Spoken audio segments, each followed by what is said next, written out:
오늘 여기서 한 번만 더 내 몸에 손대는 인간이 있으면 이 집을 살인사건 현장으로 만들어버릴 테니 각오해. 결혼한 지 이틀째 TV만 보는 시누이에게 밥을 퍼주지 않았다는 이유로 남편이 제 뺨을 때렸습니다. 저는 곧장 뜨거운 김이 피어오르는 국그릇을 그의 머리 위로 쏟아부으며 차갑게 말했습니다. 오늘 여기서 한 번만 더 내 몸에 손대는 인간이 있으면 이 집을 살인사건 현장으로 만들어버릴 테니 각오해. 그들은 한 가지를 몰랐습니다. 자신들이 마음대로 주무를 수 있다고 생각했던 그 순한 새 며느리가 그들의 오만함을 심판대에 올리기 위해 치밀하게 모든 증거를 차곡차곡 모으고 있었다는 사실을 말입니다. 저의 통쾌한 반격이 궁금하시다면 구독과 좋아요로 저희 평안한 노년 채널을 응원해주세요. 여러분의 삶에 지혜와 위로를 더하는 이야기가 지금 시작됩니다. 시집 온 지 꼬박 이틀이 되던 날 저는 깨달았습니다. 어떤 결혼은 굳이 몇 년을 기다릴 필요 없이 단 한 끼의 식사, 한 번의 눈빛, 아주 사소하게만 보였던 말 한마디로도 그 본 모습이 드러난다는 것을요. 결혼 전에 속삭였던 달콤한 약속들이 그저것만 번지르르하게 칠한 페인트에 불과했다는 사실을 벗겨내는 데는 그리 오랜 시간이 걸리지 않았습니다. 그날 오후 일산의 조용한 주택가에 위치한 3층짜리 시댁은 아직 결혼식의 여운이 채가시지 않은 상태였습니다. 거실 벽에 걸린 화사한 웨딩 사진은 아직 낯설었고 집안 곳곳에 놓인 축하화분들은 조금씩 시들기 시작했지만 여전히 은은한 향기를 풍기고 있었죠. 저는 주방에서 막 끓인 김치찌개 냄비를 들고서 있었습니다. 땀이 송골송골 맺힌 이마를 닦을 새도 없었죠. 식탁에는 이미 정갈하게 만든 반찬들이 모두 차려졌고 이제 각자 밥과 국을 푸기만 하면 되는 상황이었습니다. 식탁 상석에는 남편인 박재욱이 앉아 있었습니다. 그의 오른쪽에는 시어머니인 박 여사님이, 그리고 왼쪽에는 그의 여동생 시누이 민지가 다리를 의자에 올린 채 스마트폰에 코를 밟고 앉아 있었습니다. 한쪽 귀에 꽂은 이어폰에서는 요즘 유행하는 아이돌의 노래가 흘러나왔고 뭐가 그리 재미있는지 연신 낄낄거리는 소리가 가족 식사 자리의 정적을 깨뜨렸습니다. 그 소리가 어찌나 거슬리던지요.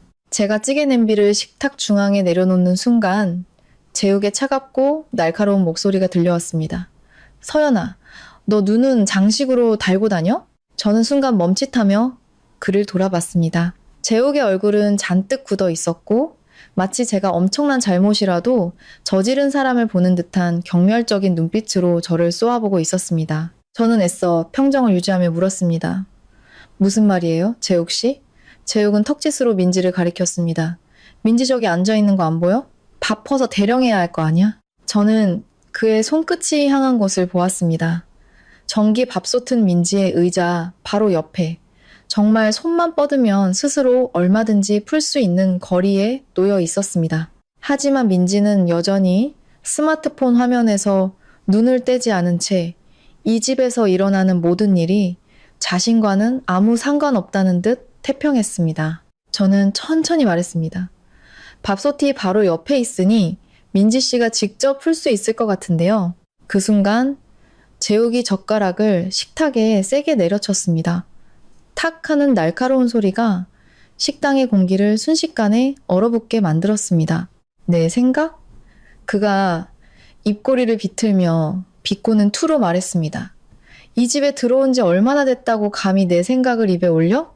저는 그를 쳐다보았습니다. 마음속 깊은 곳에서부터 불쾌한 감정이 스멀스멀 피어오르기 시작했습니다. 불과 이틀 전, 바로 이 남자가 양가 부모님과 하객들 앞에서 제 손을 잡고 저를 존중하고 사랑하며 함께 올바른 가정을 꾸리겠다고 맹세했습니다.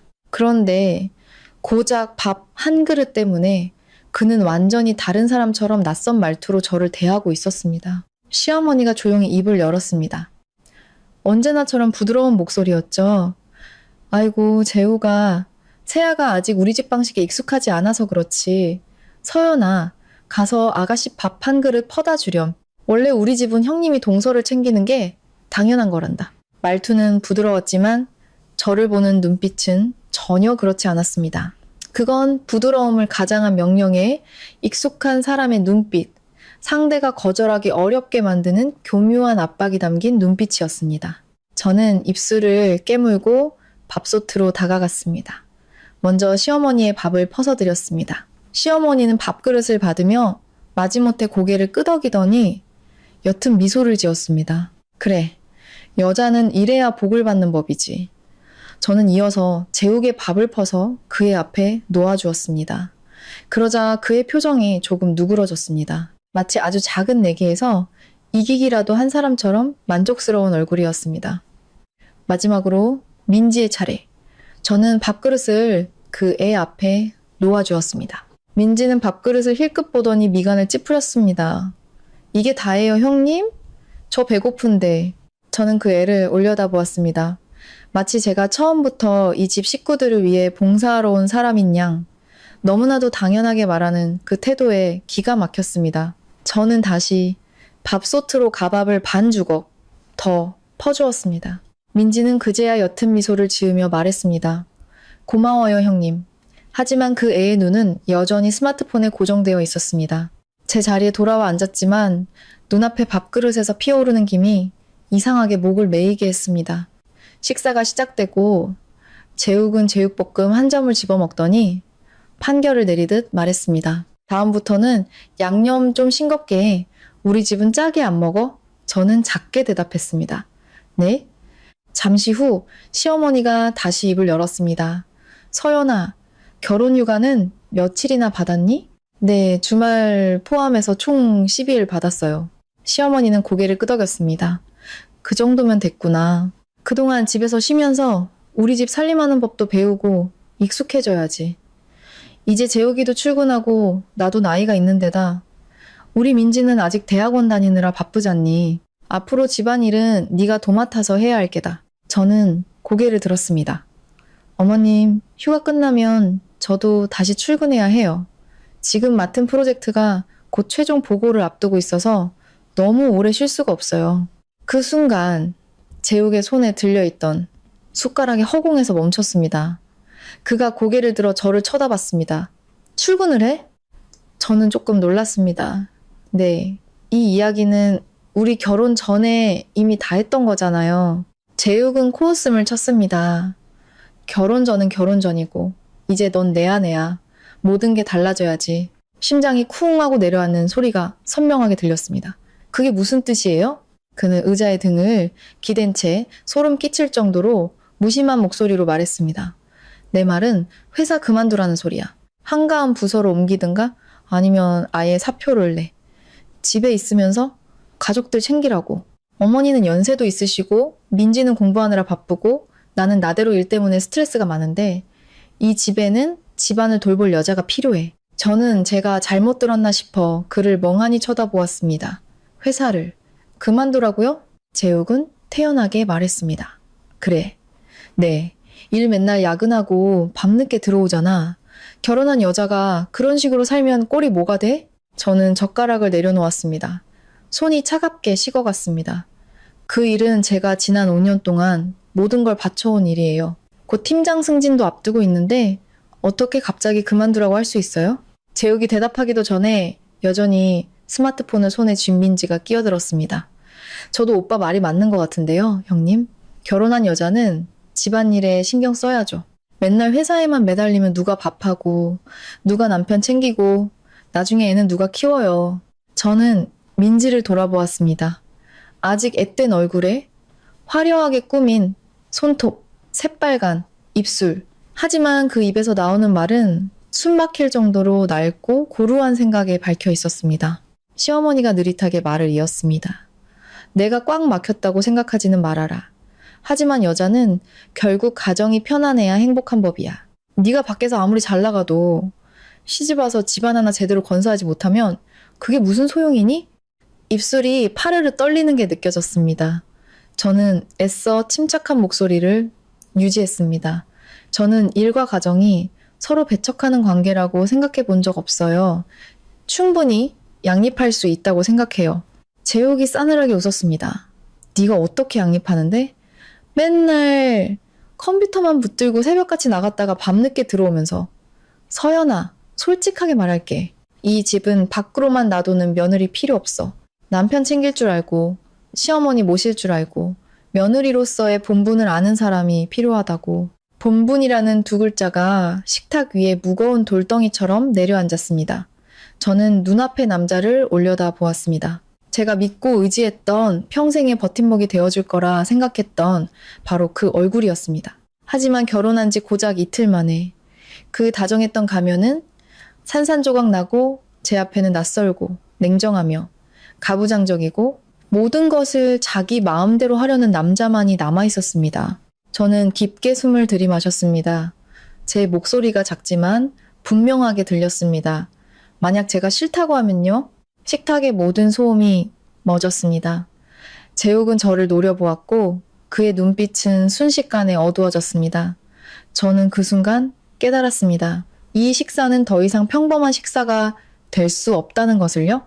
식탁 위의 공기는 젤리처럼 끈적하게 굳어버렸습니다.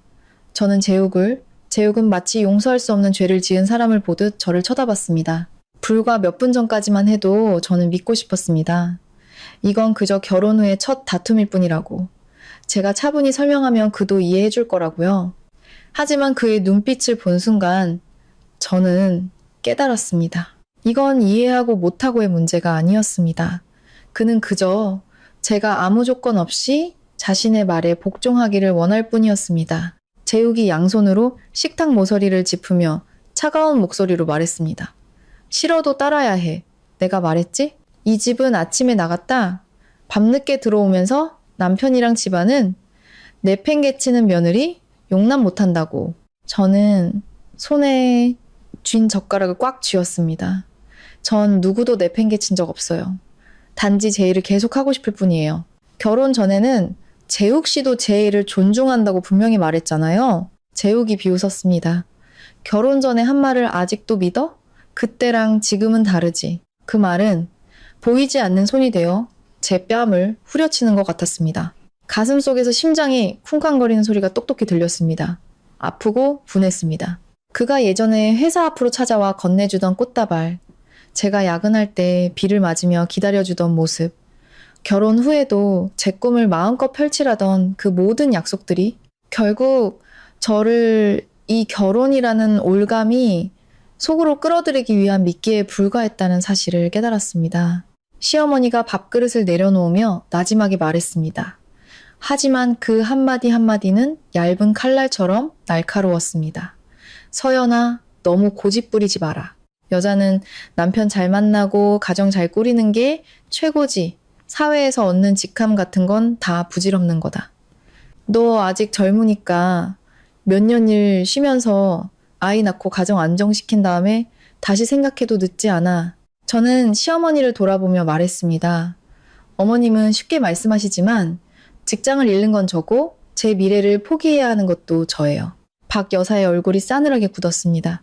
너 지금 시어미한테 말대꾸하는 거니? 저는 깊게 숨을 들이마셨습니다. 시어머니와 말싸움을 하고 싶지도 이 식사 자리를 전쟁터로 만들고 싶지도 않았습니다. 하지만 그들이 하는 말 한마디 한마디가 저를 벼랑 끝으로 몰아붙이고 있었습니다. 민지가 턱을 괸 채 입술을 비죽였습니다. 형님, 뭘 그렇게 심각하게 생각해요? 우리 집이 돈이 없어서 형님이 악착같이 일해야 하는 것도 아닌데 내가 형님이었으면 좋아서 입이 찢어졌겠다. 저는 그 애를 똑바로 쳐다보며 말했습니다. 그건 민지 씨 생각이고 저는 아니에요. 민지의 눈이 동그래졌습니다. 오빠, 형님이 하는 말 들었어? 재욱이 벌떡 일어났습니다. 의자가 뒤로 밀려나며 타일에 부딪히는 소리가 요란하게 울렸습니다. 그는 식탁을 돌아 제 바로 앞에 멈춰 섰습니다. 그의 커다란 그림자가 저를 짓눌러 숨이 막힐 것 같았습니다. 그가 으르렁거렸습니다. 마지막으로 말한다. 휴가 끝나면 회사에 사직서 내. 이미 다 계산해놨어. 넌 집에서 밥하고 어머니 모시고 민지 챙겨주고 그러다 애 낳을 준비하고 그게 네가 할 일이야. 저는 고개를 들어 그를 똑바로 쳐다봤습니다. 그럼 제 인생은요. 재욱이 미간을 찌푸렸습니다. 뭐라고? 저는 더 또렷하게 반복했습니다. 제 인생은 어떻게 되냐고 물었어요. 제가 이 집안의 가사 도우미가 되려고 그동안 그토록 열심히 공부하고 일하면서 버텨온 줄 아세요? 재욱의 얼굴색이 완전히 변했습니다. 턱의 근육이 꿈틀거리는 것이 보였고 옆에 놓인 그의 주먹이 꽉 쥐어졌습니다. 박 여사가 황급히 끼어들었습니다. 얘들아, 그만들 해라. 서연아, 너도 말이 너무 심하다. 어떤 집며느리가 시집 오자마자 집안일 배울 생각은 안 하고. 저는 헛웃음을 터뜨렸습니다. 이 집에 발을 들인 이후 처음으로 더 이상 온화한 척 하고 싶지 않았습니다. 어머님, 며느리가 집안일을 배우는 것과 강제로 직장을 그만두게 하고 멋대로 인생을 재단하는 건 완전히 다른 문제예요. 재욱이 제 얼굴 가까이 몸을 숙이며 분노를 억누르는 목소리로 말했습니다. 너 기어오르지 마. 내가 좋게 말할 때 들어. 저도 자리에서 일어났습니다. 그와의 거리는 한 뼘도 채되지 않았습니다. 심장은 미친 듯이 뛰었지만 정신은 이상할 정도로 맑았습니다. 재욱 씨가 좋게 말하든 나쁘게 말하든 상관없어요. 이것 하나만 알아둬요. 나는 당신이 마음대로 배치할 수 있는 장기말이 아니에요. 민지가 식탁을 내리쳤습니다. 세상에 형님이란 사람이 어떻게 저렇게 무서워? 결혼한 지 이틀 만에 남편한테 대들고 시어머니한테 대들고 우리가 무슨 복이 있어서 저런 사람을 며느리로 들였어? 저는 민지를 돌아보며 말했습니다. 복인지 화인지는 두고 보면 알겠죠. 그 말이 끝나자마자 재욱이 갑자기 밥솥을 가리켰습니다. 좋아, 네가 그렇게 잘났어? 그럼 지금 당장 가서 민지밥 다시 퍼주고 식구들 국도 다 떠나. 네가 얼마나 버티는지 한번 보자. 저는 그의 손끝을 따라갔습니다. 찌개는 여전히 김이 모락모락 피어오르고 있었고 식탁은 그대로였지만 제 눈에는 모든 것이 다르게 보였습니다. 이 식탁은 더 이상 식사를 하는 곳이 아니었습니다. 그들이 가풍이라는 이름 아래 사소한 일 하나하나 말 한마디 한마디로 제 의지를 꺾으려는 시험대였습니다. 저는 천천히 한 글자씩 끊어서 말했습니다. 민지 씨도 손 있고 어머님도 손 있고 재욱 씨도 손 있어요. 이 집에 팔다리 못 쓰는 사람은 아무도 없는데요. 방 안은 죽은 듯이 고요해졌습니다. 재욱의 얼굴이 시뻘겋게 달아올랐습니다. 저는 제가 그의 자존심을 정통으로 건드렸다는 것을 알았습니다. 지금까지 어머니와 여동생의 동조 속에서 키워져 온 그의 그릇된 권위의식을 말입니다. 박 여사가 무언가 말하려 입을 열었지만 말이 채 나오기도 전에 민지가 벌떡 일어나 제 얼굴에 대고 소리쳤습니다. 형님, 말 조심해요. 저는 민지를 보지 않았습니다. 오직 재욱만을 바라보았습니다. 그리고 그 순간 저는 그의 눈에서 분노를 넘어선 늘 통제하던 상황이 처음으로 자신의 손을 벗어났을 때 느끼는 지배자의 광기를 보았습니다. 저는 이 일이 단순한 말싸움으로 끝나지 않으리라는 것을 직감했습니다. 그리고 바로 그 순간 이 결혼이 다시는 돌이킬 수 없는 깊은 나락으로 떨어졌다는 것 또한 깨달았습니다. 재욱은 저를 뚫어져라 쳐다봤습니다. 그 눈빛은 상대를 관통해버릴 듯 살기가 등등했습니다. 저는 그가 그렇게까지 흉포한 모습을 드러내는 것을 본 적이 없었습니다. 제가 믿었던 다정하고 사려 깊고 합리적인 줄 알았던 그의 모습은 온데간데 없이 사라지고 제 앞에는 어떻게든 상대를 굴복시켜 이기려고만 하는 낯선 남자만이 서 있었습니다. 그가 이를 갈며 말했습니다. 서연아, 다시 한번 말해봐. 저는 굳건히 서 있었습니다. 심장이 터질 듯 뛰었지만 목소리는 이상할 정도로 침착했습니다. 말했잖아요. 이 집에 손발 없는 사람 없다고. 밥 먹을 사람이 직접 푸고 국도 직접 뜨면 되는 거라고요. 전 재욱 씨 아내지. 이 집안의 무급 가사도우미가 아니에요. 박 여사가 테이블을 가볍게 치며 목소리를 높였습니다. 얘, 너 지금 무슨 소리를 하는 거니? 시집 온 지 하루 이틀 된 애가 어디서 배워먹은 버르장머리야. 민지가 벌떡 일어나며 얼굴이 새빨개졌습니다. 오빠, 저 형님이 우리 집 전체를 무시하잖아. 아직도 그냥 보고만 있을 거야? 저는 민지를 쳐다보았습니다. 식사가 시작된 이후로 단 한 번도 제 손으로 밥주걱을 잡아본 적 없는 애가 마치 엄청난 모욕이라도 당한 사람처럼 격앙되어 있었습니다. 저는 여튼 미소를 지었습니다. 난 사실을 말했을 뿐인데 밥 한 그릇 스스로 퍼먹는 일을 가지고 나를 굴복시키기 위한 시험대로 삼으려는 거 아니었어요, 다들? 재욱이 제게 한 걸음 더 다가왔습니다. 거리가 너무 가까워져 그의 목에 솟아난 푸른 힘줄까지 선명하게 보였습니다. 그가 돌멩이처럼 무거운 목소리로 한 글자씩 내뱉었습니다. 네가 뭐라도 되는 줄 알아? 결혼 이틀 만에 남편 머리 꼭대기에 기어오르려고 해? 저는 고개를 들었습니다. 누구 머리 위에 오르려는 게 아니에요. 그냥 무릎 꿇지 않겠다는 것뿐이에요. 그 말이 끝나자마자 방 안의 모든 것이 폭발하는 듯 했습니다. 민지가 제 얼굴을 향해 손가락질하며 소리쳤습니다. 엄마, 봤지? 저 여자 보통이 아니라니까. 박 여사는 파랗게 질린 얼굴로 재욱을 돌아보았습니다.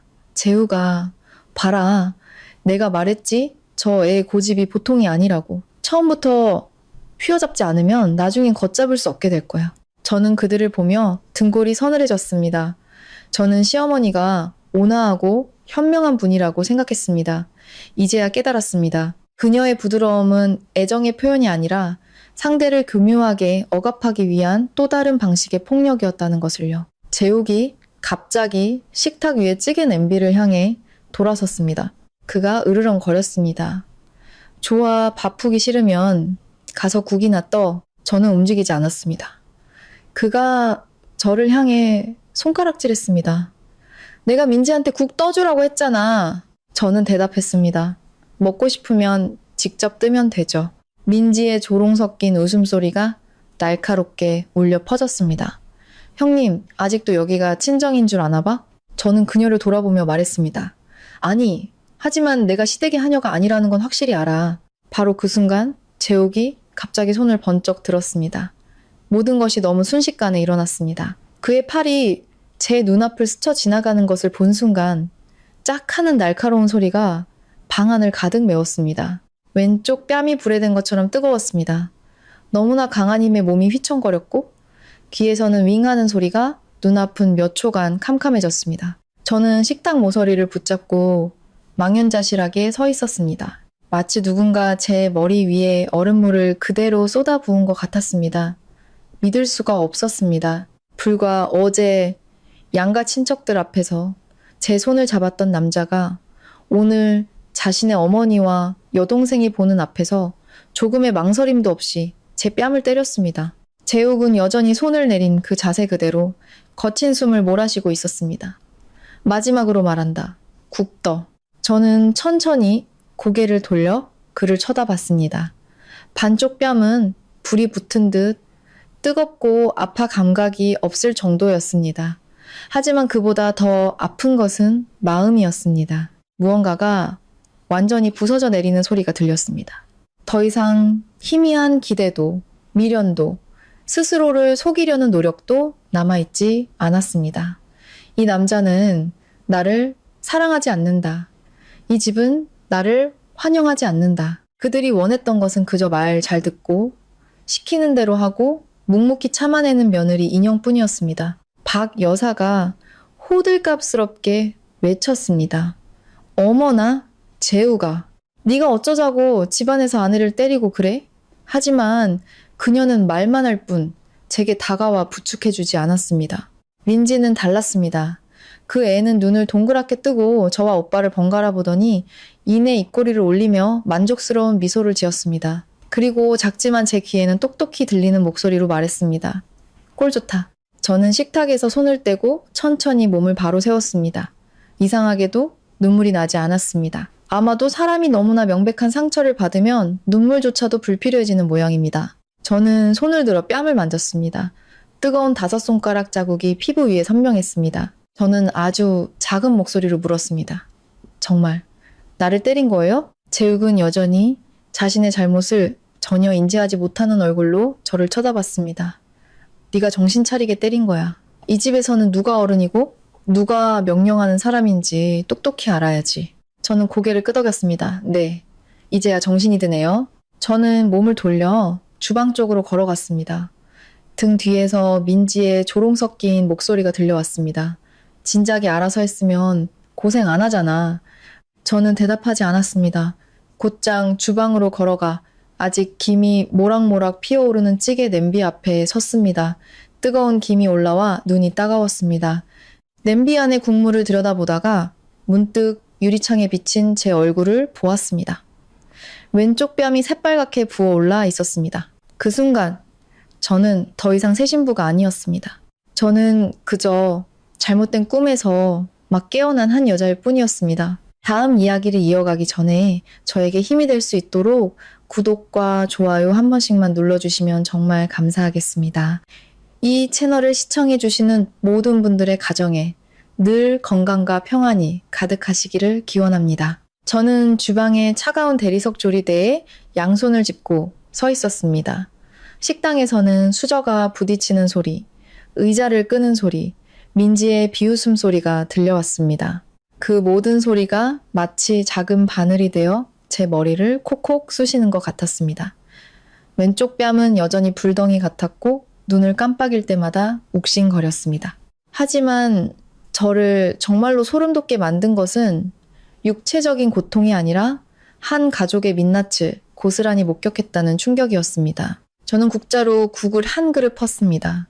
여전히 뜨거운 국물에서는 김이 솟아올랐습니다. 출렁이는 국물 표면에 비친 제 얼굴은 웨딩드레스를 입고 행복한 가정을 꿈꾸던 어제의 그 모습과는 전혀 달랐습니다. 등 뒤에서 목소리가 들려왔습니다.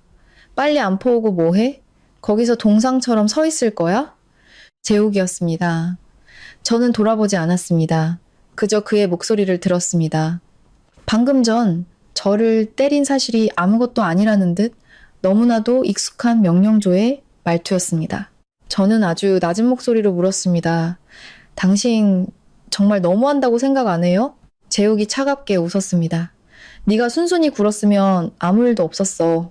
저는 국자를 쥔 손에 힘을 주었습니다. 문득 깨달았습니다. 이런 유형의 인간에게는 옳고 그름이 중요하지 않다는 것을. 그에게 필요한 것은 오직 상대방의 굴복뿐이었습니다. 박 여사가 주방 입구로 다가와 마치 상황을 중재하는 척하며 말했습니다. 그만들 해라. 무슨 일이든 차근차근 풀어야지. 서연아, 너도 고집이 너무 세다. 남편이 성격이 급한데 네가 한마디만 참았으면 이런 일까지는 없었잖니? 저는 고개를 돌려 그녀를 쳐다봤습니다. 어머님, 제가 한마디를 참으라고요? 오늘은 한마디를 참고 내일은 이따기를 참고 모레는 평생을 참고 살라는 말씀이세요? 박 여사는 순간 말을 잇지 못했습니다. 제가 그렇게까지 직설적으로 말할 줄은 몰랐던 모양입니다. 밖에서 민지가 날카로운 목소리로 소리쳤습니다. 자기가 뭘 잘했다고 억울한 척이야. 누가 가만히 있는 사람을 때렸대? 형님이 버릇없이 구니까 교육 좀 시킨 거지. 저는 실소를 터뜨렸습니다. 아주 작은 웃음소리였지만 그들 세 사람을 멈칫하게 만들기엔 충분했습니다. 저는 돌아서서 그들 한 명 한 명을 쳐다보며 말했습니다. 아, 이 집에서는 아내를 때리는 걸 교육이라고 부르나 보죠? 재욱의 얼굴이 굳어졌습니다. 너 말 조심해. 저는 국그릇을 들고 천천히 식당으로 걸어 나갔습니다. 세 사람의 시선이 모두 제게 꽂혔습니다. 제 발걸음은 아주 느리고 단호했습니다. 저는 국그릇을 식탁 위에 내려놓았습니다. 민지의 앞이 아닌 식탁 정중앙에요. 국 여기 있어요. 드시고 싶은 분은 직접 떠서 드세요. 재욱이 손으로 식탁을 내리쳤습니다. 박서연. 저는 더 이상 놀라지 않았습니다. 이상하게도 그 따기를 맞은 이후로 제 안의 두려움은 모두 타서 없어진 것 같았습니다. 남은 것이라곤 차가울 정도의 냉정한 이성뿐이었습니다. 저는 그를 똑바로 쳐다보며 말했습니다. 똑똑히 들으세요. 내가 참는다고 해서 내가 틀린 게 아니고 내가 침묵한다고 해서 내가 두려워하는 게 아니에요. 방금 그 따기는 당신이 내 몸에 그런 식으로 손댈 수 있었던 처음이자 마지막 기회예요. 민지가 벌떡 일어났습니다. 형님이 뭔데 지금 소리를 질러요? 저는 그녀를 돌아보며 말했습니다. 그리고 너 앞으로 나한테 그런 명령조로 말하지 마. 나는 너를 시중들 의무 없어. 박 여사는 상황이 통제 불능 상태가 되자 목소리를 한층 더 부드럽게 바꾸었습니다. 서연아, 진정하렴. 네가 상처받은 건 알겠다만 그래도 네가 이 집 식구가 된 이상 서툰 게 있으면 고쳐나가야지. 어느 집이나 부딪히면서 사는 거란다. 저는 그녀를 보았습니다. 마음이 얼음장처럼 차가워졌습니다. 만약 직접 겪지 않았더라면 저는 아마 그녀의 그 부드러운 가면에 속아 한참을 더 살았을지도 모릅니다. 저는 대답했습니다. 부딪히는 건 양쪽 모두 잘못이 있을 때 쓰는 말이죠. 이건 어머님 댁 식구들이 저를 일방적으로 굴복시키려는 거고요. 제욱이 다가와 저를 막아서려는 듯 했습니다. 하지만 이번에는 제가 먼저 한 걸음 물러나 그와의 거리를 유지했습니다. 눈은 그에게서 떼지 않았습니다. 저는 한 글자씩 힘주어 말했습니다. 나한테 가까이 오지 마세요. 아마도 그 단호한 말투가 그를 멈칫하게 했을 겁니다. 그가 잘못을 깨달아서가 아니라 제가 더 이상 어제가 시집온 순진한 여자가 아니라는 것을 인지했기 때문이겠죠. 저는 의자를 끌어 식탁 끝에 앉은 뒤 주머니에서 스마트폰을 꺼냈습니다.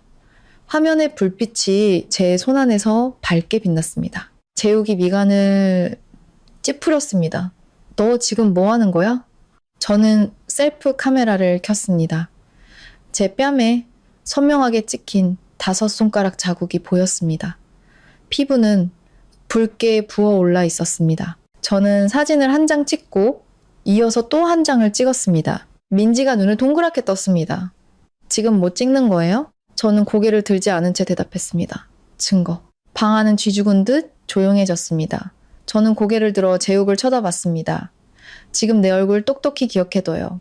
이제부터 당신이 나한테 하는 모든 말과 행동, 나는 그냥 없었던 일처럼 넘어가지 않을 거니까. 제욱의 표정이 미세하게 변했고 박 여사 역시 더 이상 평정을 유지하지 못했습니다. 저는 그들이 처음으로 제가 협박으로 입을 막을 수 있는 상대가 아니라는 것을 깨닫기 시작했다는 것을 알았습니다. 그리고 바로 그 순간 저 역시 이 싸움이 이제 막 시작되었을 뿐이라는 것을 명확히 깨달았습니다. 사진 몇 장을 찍고 난 뒤 저는 스마트폰 화면을 끄고 테이블 위에 내려놓았습니다. 방 안은 숨막히는 정적만이 흘렀습니다. 제욱은 제 맞은편에 서서 분노와 당혹감이 뒤섞인 표정으로 마치 찬물을 뒤집어 쓴 사람처럼 얼굴이 굳어 있었습니다. 아마 그는 제가 이렇게까지 나올 줄은 상상도 못했을 겁니다. 그는 명령하고 남들이 따르는 것에 익숙했고 화를 내면 온 가족이 나서서 자신을 달래주는 것에 익숙했기에 제가 침착하게 폭행의 흔적을 기록하는 것을 보고는 주도권을 잃기 시작한 것입니다. 가장 먼저 입을 연 것은 박 여사였습니다. 그녀는 여전히 부드러운 말투를 유지하려 했었지만 목소리에는 긴장감이 역력했습니다. 서연아, 네가 지금 뭘 어쩌자는 거니? 집안일은 문 걸어 잠그고 우리끼리 해결해야지. 누가 그런 걸 사진으로 남기니? 저는 그녀를 쳐다보며 말했습니다. 바로 집안일이기 때문에 더더욱 남겨둬야 하는 거예요. 나중에 그 누구도 제가 거짓말을 한다거나 버릇없이 굴다 혼자 넘어져 다쳤다고 말하지 못하게요. 민지가 입술을 비죽였습니다. 아주 유난을 떠내. 고작 한 대 맞은 거 가지고 무슨 큰일 난 것처럼 사진 찍고 난리야. 저는 그녀를 돌아봤습니다. 그래, 그 고작 한 대가 내가 지금 어떤 상황에 처해 있는지 똑똑히 알게 해줬어. 제욱이 깊은 한숨을 내쉬더니 옅은 미소를 지었습니다. 좋아, 일을 크게 만들고 싶다. 이거지? 저는 대답했습니다. 일을 크게 만드는 건 내가 아니에요. 먼저 손을 든 사람이 누구죠? 그가 눈을 가늘게 떴습니다. 그래서 원하는 게 뭔데? 저는 허리를 꼿꼿이 세우고 그를 똑바로 쳐다봤습니다. 사과하세요. 민지가 마치 세상에서 가장 웃긴 농담이라도 들은 것처럼 소리내어 웃었습니다. 형님! 꿈 깨세요! 박 여사도 미간을 찌푸렸습니다. 서연아, 너무 기어오르지 마라. 재욱이가 순간 화를 참지 못한 건 잘못이지만 너도 너무 고집을 부렸으니 일이 이렇게 된 거 아니니? 신혼부부가 사소한 일로 이렇게까지 할 필요는 없잖니? 저는 한 글자씩 또박또박 대답했습니다. 저는 아무것도 부풀리지 않았어요. 오히려 어머님 댁 식구들이 이 작지 않은 일을 어떻게든 작게 축소하려고 애쓰고 계신 거죠. 재욱이 의자를 끌어와 앉았습니다. 진정하려는 태도가 아니었습니다. 그는 다시 우위를 점하려는 듯 팔짱을 끼고 이전보다 더 차가운 목소리로 말했습니다. 사과해줄게. 저는 순간 멈칫했습니다. 그의 말을 믿어서가 아니라 이상한 낌새를 느꼈기 때문입니다. 아니나 다를까 그가 말을 이었습니다. 하지만 그 전에 네가 먼저 잘못을 인정해야지. 내 어머니와 민지에게 버릇없이 군 태도를 사과하고 다시는 남편한테 가족들 앞에서 대들지 않겠다고 약속해. 저는 그를 쳐다보았습니다. 어이가 없어 웃음이 나올 지경이었습니다. 그러니까 당신이 나를 때렸는데 사과는 내가 먼저 해야 한다? 이 말인가요? 재욱은 무심하게 대답했습니다. 네가 날 화나게만 안 했어도 그런 일은 없었어. 이제야 확실히 알겠습니다. 그는 자신이 잘못했다는 사실을 모르는 것이 아니었습니다. 알면서도 그 잘못마저 제 탓으로 돌리고 싶어 하는 것이었습니다. 저는 스마트폰을 들어 올렸습니다. 언제부터였는지 기억나지 않지만 녹음 기능이 켜져 있었습니다. 아마 뺨에 불이 붙던 그 순간부터 제 안에 자기 보호 본능이 저절로 작동했던 모양입니다. 저는 파일을 저장하고 결혼 이틀째 저녁 식사라고 이름을 변경했습니다. 그리고 손가락을 움직이며 말했습니다. 계속 말씀하세요. 아주 잘 듣고 있으니까. 박 여사의 얼굴색이 즉시 변했습니다. 너 지금 녹음하고 있었니? 저는 고개를 들었습니다. 네. 민지는 새파랗게 질렸습니다. 언니, 미쳤어요? 저는 그녀를 보지 않았습니다. 아니, 그냥 내 자신을 지키는 법을 배우는 중이야. 재욱이 벌떡 일어났습니다. 당장 그거 지워? 저도 따라 일어났습니다. 이번에는 물러서지 않았습니다. 다시는 나한테 명령하지 마세요. 우리의 시선이 허공에서 부딪혔습니다.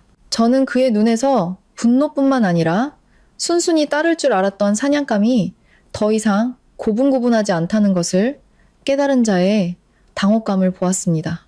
박 여사가 다가와 제 팔을 잡으려 했지만 저는 몸을 틀어 피했습니다. 그녀는 잠시 멈칫하더니 목소리를 낮춰 말했습니다. 서연아, 이제 그만해라. 내가 진심으로 하는 말인데 너 이렇게 해봤자 너만 손해야. 갓 결혼한 집에서 이런 소문이 동네방네 나면 결국 누구 얼굴에 먹칠하는 거겠니? 저는 대답했습니다. 어머님께서 정말 체면을 걱정하셨다면 아드님이 손을 들기 전에 먼저 말리셨어야죠. 그녀는 할 말을 잃었습니다. 민지는 재욱을 보며 안절부절못했습니다. 오빠, 저 형님이 저런 거 진짜 갖고 있는단 말이야. 저걸 친정에 보내기라도 하면 어떡해? 그 말을 듣는 순간 마음이 싸늘하게 식었습니다. 그들이 두려워하는 것은 제가 상처받는 사실이 아니라 자신들의 평판에 흠집이 나는 것이었습니다. 저는 의자를 밀고 일어나 어깨에 가방을 맸습니다. 이 식사 더는 못하겠네요. 재욱이 제 앞을 가로막았습니다. 어디 가려고? 제 방으로요. 그가 으르렁거렸습니다. 난 허락한 적 없어. 저는 짧게 웃었습니다. 제 자신도 낯설게 느껴지는 웃음이었습니다. 내 방에 올라가는데도 당신 허락이 필요한가요? 말을 마친 뒤 저는 옆으로 비켜섰습니다. 재욱이 제 팔을 잡으려 했지만 녹음 파일을 의식했는지 순간적으로 멈칫했습니다. 그 찰나의 틈을 이용해 저는 그를 지나쳐 계단으로 향했습니다. 등 뒤에서 박 여사의 다급한 목소리가 들려왔습니다. 서연아, 거기서 아직 할 말 남았어. 저는 돌아보지 않았습니다. 만약 단 1분이라도 더 저곳에 서 있으면 울음을 터뜨리거나 혹은 더 독한 말을 내뱉게 될 것 같았기 때문입니다. 지금 제게 필요한 것은 말싸움이 아니었습니다. 앞으로 어떻게 해야 할지 생각할 냉정한 시간이었습니다. 저는 빠르게 계단을 올랐습니다. 가방끈을 쥔 손의 마디마디가 하얗게 질릴 정도였습니다. 한 걸음 한 걸음 내디딜 때마다 굴욕감과 함께 정신이 번쩍 드는 기묘한 감각이 느껴졌습니다. 문을 닫고 등 뒤에서 들려오는 고함과 거친 숨소리가 차단되기 전까지는 저는 울지 않았습니다. 방문이 닫히고 나서야 두 다리에 힘이 풀리는 것을 느꼈습니다. 저는 문의 등을 기댄 채 차가운 바닥에 천천히 주저앉았습니다. 방 안에는 아직 신혼의 흔적이 고스란히 남아 있었습니다. 미쳐갈지 못한 붉은색 친구, 옷장에 붙어있는 비비이자 스티커, 방구석에 쌓인 예단 상자들, 화장대 위에 작은 꽃다발까지 모든 것이 저를 비웃는 것 같았습니다. 불과 어제 저는 이 방이 새로운 삶의 시작이라고 생각했습니다. 그런데 오늘 이곳은 제가 숨을 쉬기 위해 도망쳐 와야 하는 피난처가 되어버렸습니다. 스마트폰을 꺼내 다시 셀프 카메라를 켰습니다. 왼쪽 뺨은 아까보다 더 붉고 진하게 부어 있었습니다. 5손가락 자국이 잔인한 낙인처럼 선명했습니다. 저는 각도를 바꿔가며 몇 장의 사진을 더 찍어 별도의 폴더에 저장했습니다. 그리고 녹음 파일을 다시 열어 들어보았습니다. 재욱의 목소리, 박 여사의 목소리, 민지의 목소리, 모든 것이 똑똑히 녹음되어 있었습니다. 저는 그 모든 파일을 클라우드에 업로드한 뒤 가장 친한 친구인 수진에게 사본을 보냈습니다. 메시지는 단 몇 글자였습니다. 시간 돼? 큰일 났어. 수진에게서는 바로 답장이 오지 않았습니다. 이 시간이라면 아직 회사에 있을 터였습니다. 저는 화면을 끄고 고개를 들어 천장을 바라보며 생각을 정리했습니다. 첫째, 증거를 확보한다. 둘째, 직장을 무슨 일이 있어도 지킨다. 셋째, 이 집에서 절대 고립되지 않는다. 거기까지 생각했을 때 전화가 울렸습니다. 수진이 아니라 제 직장 상사인 김 팀장님이었습니다. 심장이 쿵 내려앉았습니다. 메시지는 짧았습니다. 박서연 씨, 어제 남편분께서 전화하셨는데 결혼 후에 퇴사를 고려 중이라고 하시더군요. 사실인지 확인 부탁합니다. 저는 화면을 뚫어져라 쳐다봤습니다. 등골을 타고 차가운 기운이 흘렀습니다. 재욱은 말로만 협박한 것이 아니었습니다. 제가 이 집에 들어오기도 전부터 이미 손을 쓰고 있었던 것입니다. 그는 제 퇴로를 막아 제가 회사를 그만두는 것을 기정사실로 만들려고 했던 것입니다. 저는 즉시 김 팀장님에게 전화를 걸었습니다. 팀장님, 휴일에 죄송합니다. 저 퇴사할 생각 전혀 없습니다. 그리고 그 누구에게도 제 거취 문제를 대신 논의해달라고 부탁한 적 없습니다. 김 팀장님의 목소리가 낮아졌습니다. 무슨 일 있는 것 같아서 연락해봤어요. 괜찮아요? 저는 잠시 침묵했습니다. 모든 것을 전화로 말할 수는 없었지만 완전히 숨길 수도 없었습니다. 네, 괜찮습니다.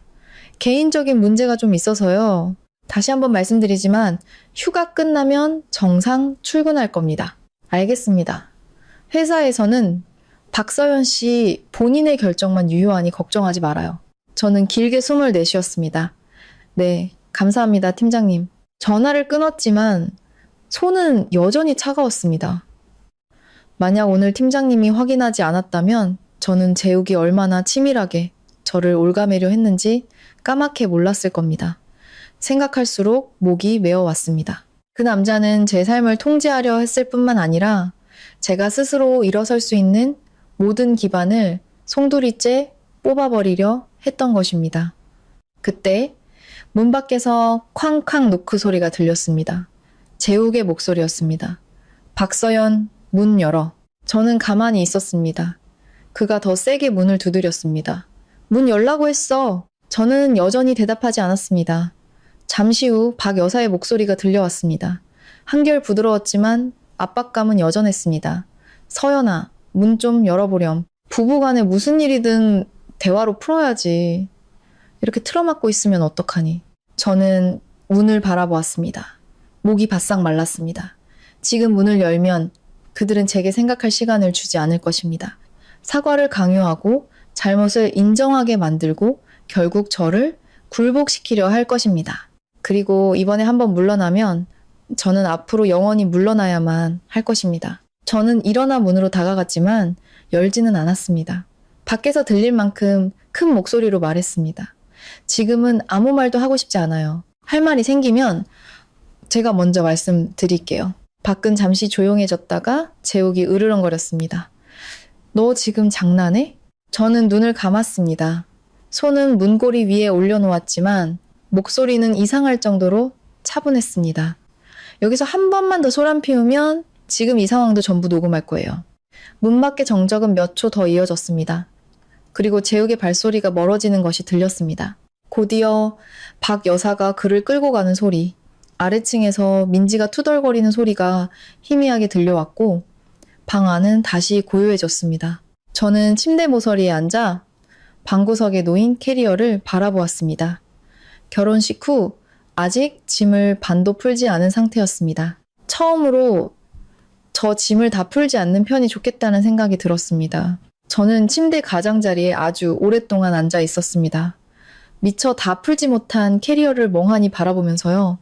그 캐리어는 갓 결혼한 여자의 모든 믿음을 담아 이곳으로 옮겨졌습니다. 저는 옷 하나하나를 옷장에 걸고 소지품을 선반에 정리하며 이 방을 점차 우리의 보금자리로 만들어 갈 것이라 생각했습니다. 하지만 지금 다시 보니 그 캐리어는 마치 방구석에서 조용히 제 결정을 기다리는 탈출구처럼 보였습니다. 전화가 다시 울렸습니다. 이번에는 수진이었습니다. 전화를 받자마자 저편에서 다급한 목소리가 쏟아져 나왔습니다. 너 어디야? 무슨 일이야? 방금 사진 봤어. 얼굴 왜 그래? 누가 때렸어? 가장 친한 친구의 목소리를 듣자 목이 꽉 메어왔습니다. 애써 평정을 유지하며 말했습니다.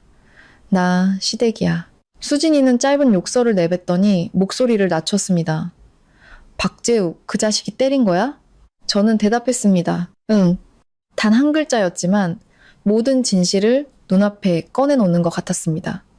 말을 내뱉고 나니 심장이 무겁게 가라앉았습니다. 바로 그 순간까지도 저는 이 결혼이 끔찍한 방향으로 잘못 들어섰다는 사실을 애써 외면하고 있었는지도 모릅니다.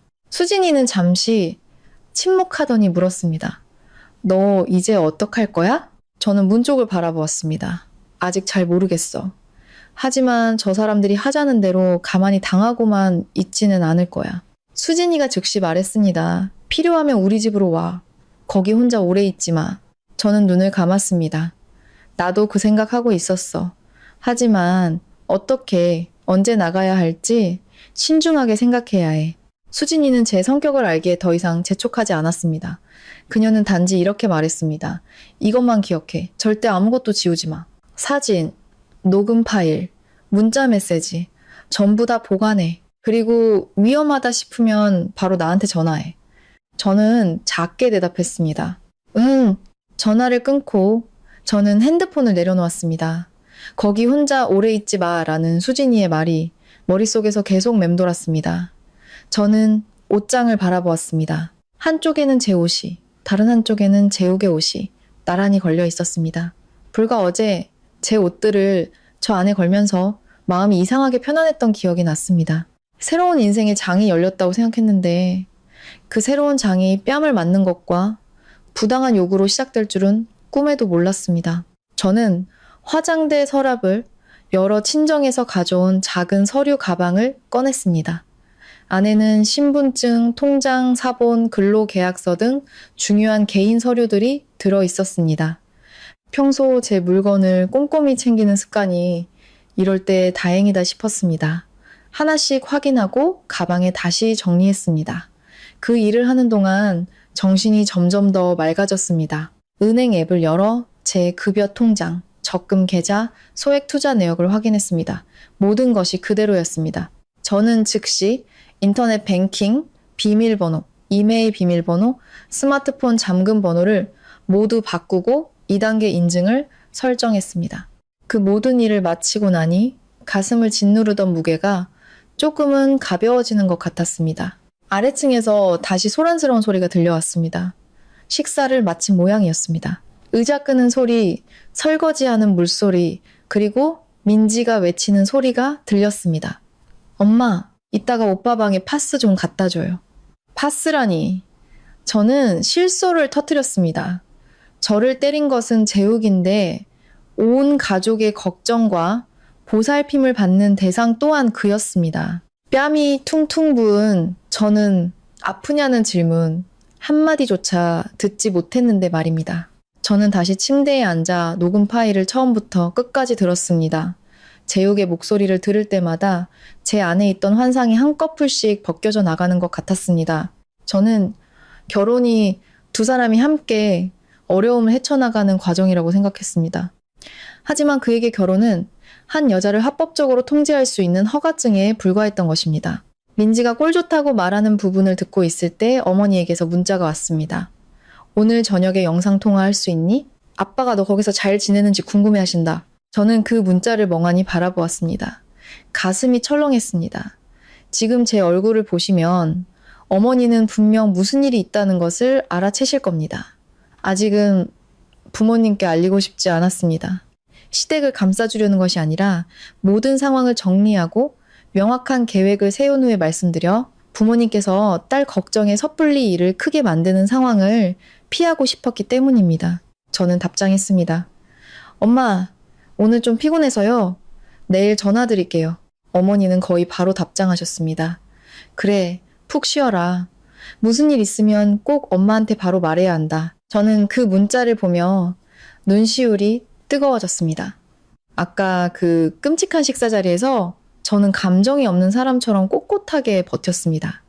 그런데 어머니의 따뜻한 걱정 한마디에 그만 코끝이 찡해졌습니다. 저는 고개를 들어 깊게 숨을 들이마시며 눈물을 안으로 삼켰습니다. 아직 약해질 때가 아니었습니다. 만약 제가 이곳에서 당당하게 벗어나고 싶다면 저들 모두를 합친 것보다 더 냉정하고 이성적이어야만 했습니다. 그때 복도에서 아주 조용한 발소리가 들렸습니다. 재욱의 발소리도 박 여사의 무거운 발소리도 아니었습니다. 저는 숨을 죽이고 귀를 기울였습니다. 문 바로 앞에서 작지만 아기의 찬복 소리가 들려왔습니다. 자기가 뭐라도 되는 줄 아나 봐. 민지였습니다. 저는 가만히 있었습니다. 그 애는 문 밖에서 몇 초 더 서성거리더니 다시 말했습니다. 두고 봐. 이 집에서 언니 같은 여자는 절대 못 버텨. 그 애의 발소리가 멀어졌습니다. 저는 굳게 닫힌 문을 보며 마음이 싸늘하게 식었습니다. 그들은 자신들의 잘못을 바로잡을 생각이 전혀 없었습니다. 그들의 머릿속에는 오직 저를 어떻게 굴복시킬 것인가 하는 생각뿐이었습니다. 그렇다면 저 역시 더 이상 마음을 약하게 먹을 이유가 없었습니다. 저는 손을 뻗어 캐리어를 침대 가까이 끌어당긴 뒤 조용히 지퍼를 열었습니다. 저는 캐리어를 침대 가장자리로 바싹 당겨 뚜껑을 열었습니다. 깨끗한 옷과 섬유유연제 냄새가 익숙하게 피어올라 마음 한구석이 아려왔습니다. 바로 어제 저는 이 옷들을 직접 개어 이곳으로 가져왔습니다. 집에서 입을 옷, 출근할 때 입을 옷, 양가 부모님 댁에 방문할 때 입을 옷을 세심하게 나누면서요. 그때 저는 새로운 삶을 준비하고 있다고 생각했습니다. 하지만 지금 저는 퇴로를 준비하고 있었습니다. 모든 것을 꺼내지는 않았습니다. 가장 중요한 것들만 골라 최대한 간결하게 다시 정리했습니다. 출근용 옷 몇 벌, 움직이기 편한 옷 한 벌, 개인 서류 가방, 충전기, 기본적인 화장품, 상비약, 캐리어에 물건을 하나씩 더 넣을 때마다 정신이 한 뼘씩 더 맑아지는 것 같았습니다. 저는 잘 알고 있었습니다. 한번 떠날 생각을 한 이상 감정에 휩쓸려 다시 돌아오는 일은 없어야 한다는 것을요. 스마트폰이 다시 울렸습니다. 재욱에게서 온 문자였습니다. 문 열어. 저는 몇 초간 화면을 응시하다가 답장 없이 화면을 껐습니다. 1분도 채 되지 않아 또 다른 문자가 왔습니다. 일 크게 만들지 말고 나와서 이야기해. 저는 실소를 터뜨렸습니다. 먼저 저를 때린 것도 그였고 제 상사에게 전화해 퇴사 문제를 멋대로 거론한 것도 그였습니다. 온 가족이 저를 궁지로 몰아넣고는 이제 와서 제가 일을 크게 만든다고 말하고 있었습니다. 그들의 눈에는 저의 저항 자체가 이미 도를 넘는 행동으로 비치는 모양이었습니다. 저는 답장하지 않았습니다.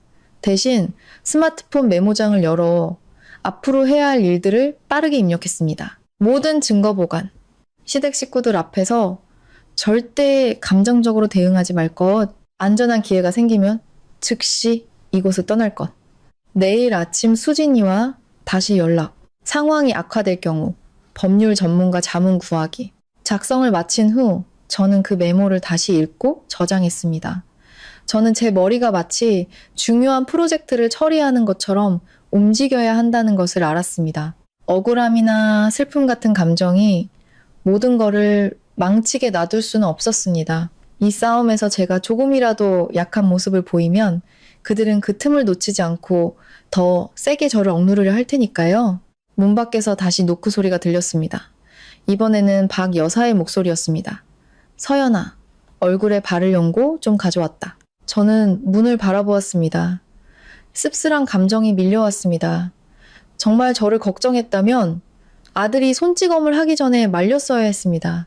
지금의 이 연고는 자신이 할 도리는 다 했다는 것을 보여주기 위한 나중에 나는 챙겨주려 했다고 말할 명분을 만들기 위한 위선에 불과했습니다. 저는 문을 통해 대답했습니다. 필요 없습니다, 어머님. 박 여사는 잠시 말이 없다가 다시 말했습니다. 그래도 네가 새 식구인데 무슨 일이든 차근차근 이야기해야지.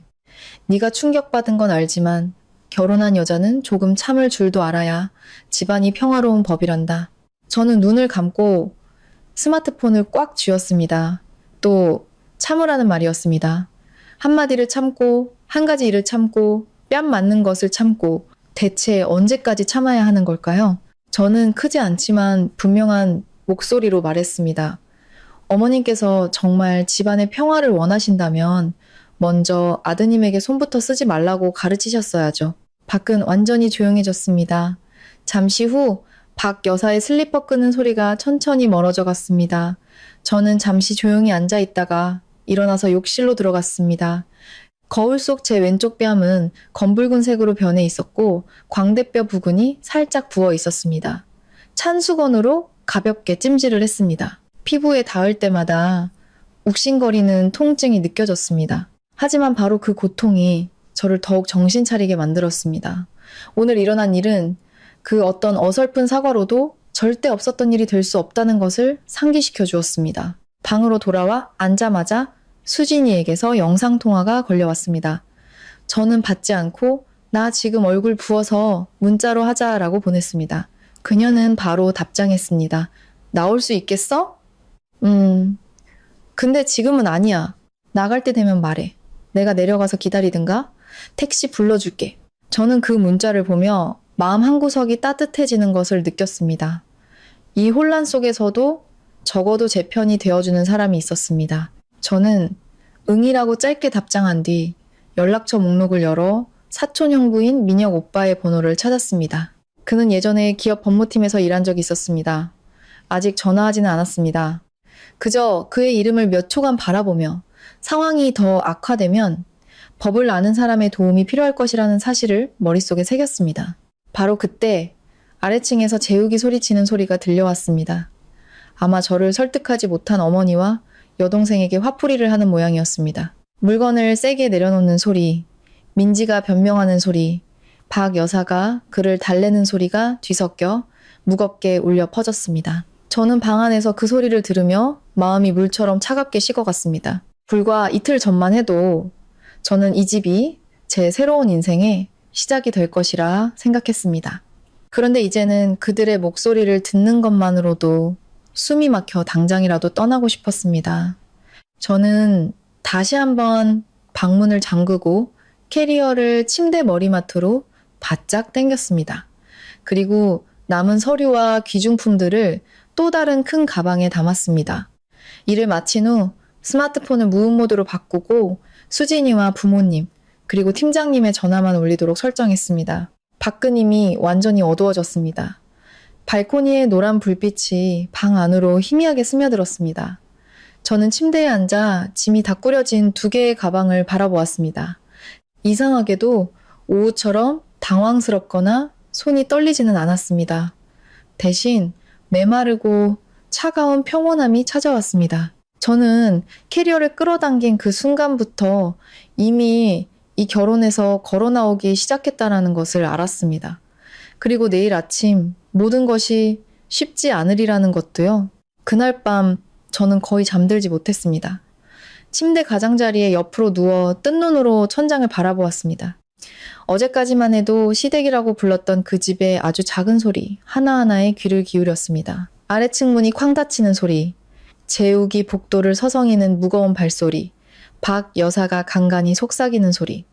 정확한 내용은 들리지 않았지만 여전히 제 이야기를 하고 있다는 것은 충분히 알 수 있었습니다. 더 이상 그들이 무슨 말을 하는지 추측하고 싶지도 않았습니다. 그 따기 이후로 저와 그들은 완전히 다른 편에 서 있다는 사실만이 분명했습니다. 밤 11시쯤 스마트폰 화면이 다시 켜졌습니다. 재욱이었습니다. 내일 내려와서 어머니께 제대로 말씀드려. 저는 그 문자를 한참 동안 바라보다가 화면을 껐습니다. 제대로. 아내를 때리고 아내의 상사에게 전화해 퇴사를 종용하던 남자가 이제 와서 마치 자신이 굉장히 합리적인 사람인 양 그 단어를 사용하고 있었습니다. 저는 답장하지 않았습니다. 문자를 주고받을수록 그들이 만들어 놓은 분노의 장단에 휘말릴 위험만 커질 뿐이었습니다. 저는 몸을 돌려 가방에서 작은 수첩을 꺼냈습니다. 그리고 사건이 일어난 시간, 저녁 식사의 내용, 제가 기억하는 각자의 발언들을 빠르게 기록했습니다. 언제 뺨을 맞았는지, 그 후에 누가 무슨 말을 했는지. 단 하나의 디테일도 놓치고 싶지 않았습니다. 나중에 필요할 수도 아닐 수도 있었지만 모든 것을 기록해야만 했습니다. 수첩을 덮자 창밖의 거리는 점차 조용해지고 있었습니다. 가로등의 노란 불빛이 맞은편 벽을 비추고 있었습니다. 저는 그 불빛을 보며 마음이 텅 비는 것을 느꼈습니다. 불과 하루 전 저는 평온한 나날을 꿈꿨습니다. 퇴근 후 돌아오면 나를 기다려주는 사람, 그리고 선량함 위에서 점차 꾸려질 작은 가정을요. 하지만 채 이틀도 지나지 않아 제게 남은 것은 오직 경계심 뿐이었습니다.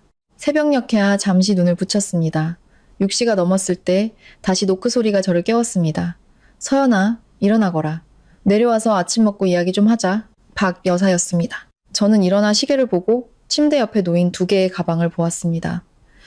어젯밤처럼 마음이 흔들리지는 않았습니다. 저는 오늘 내려가야 한다는 것을 알았습니다.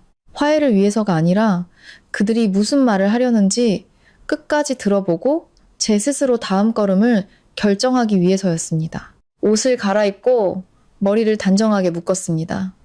거울 속 왼쪽 뺨을 보니 붓기는 조금 가라앉았지만 멍 자국은 여전했습니다.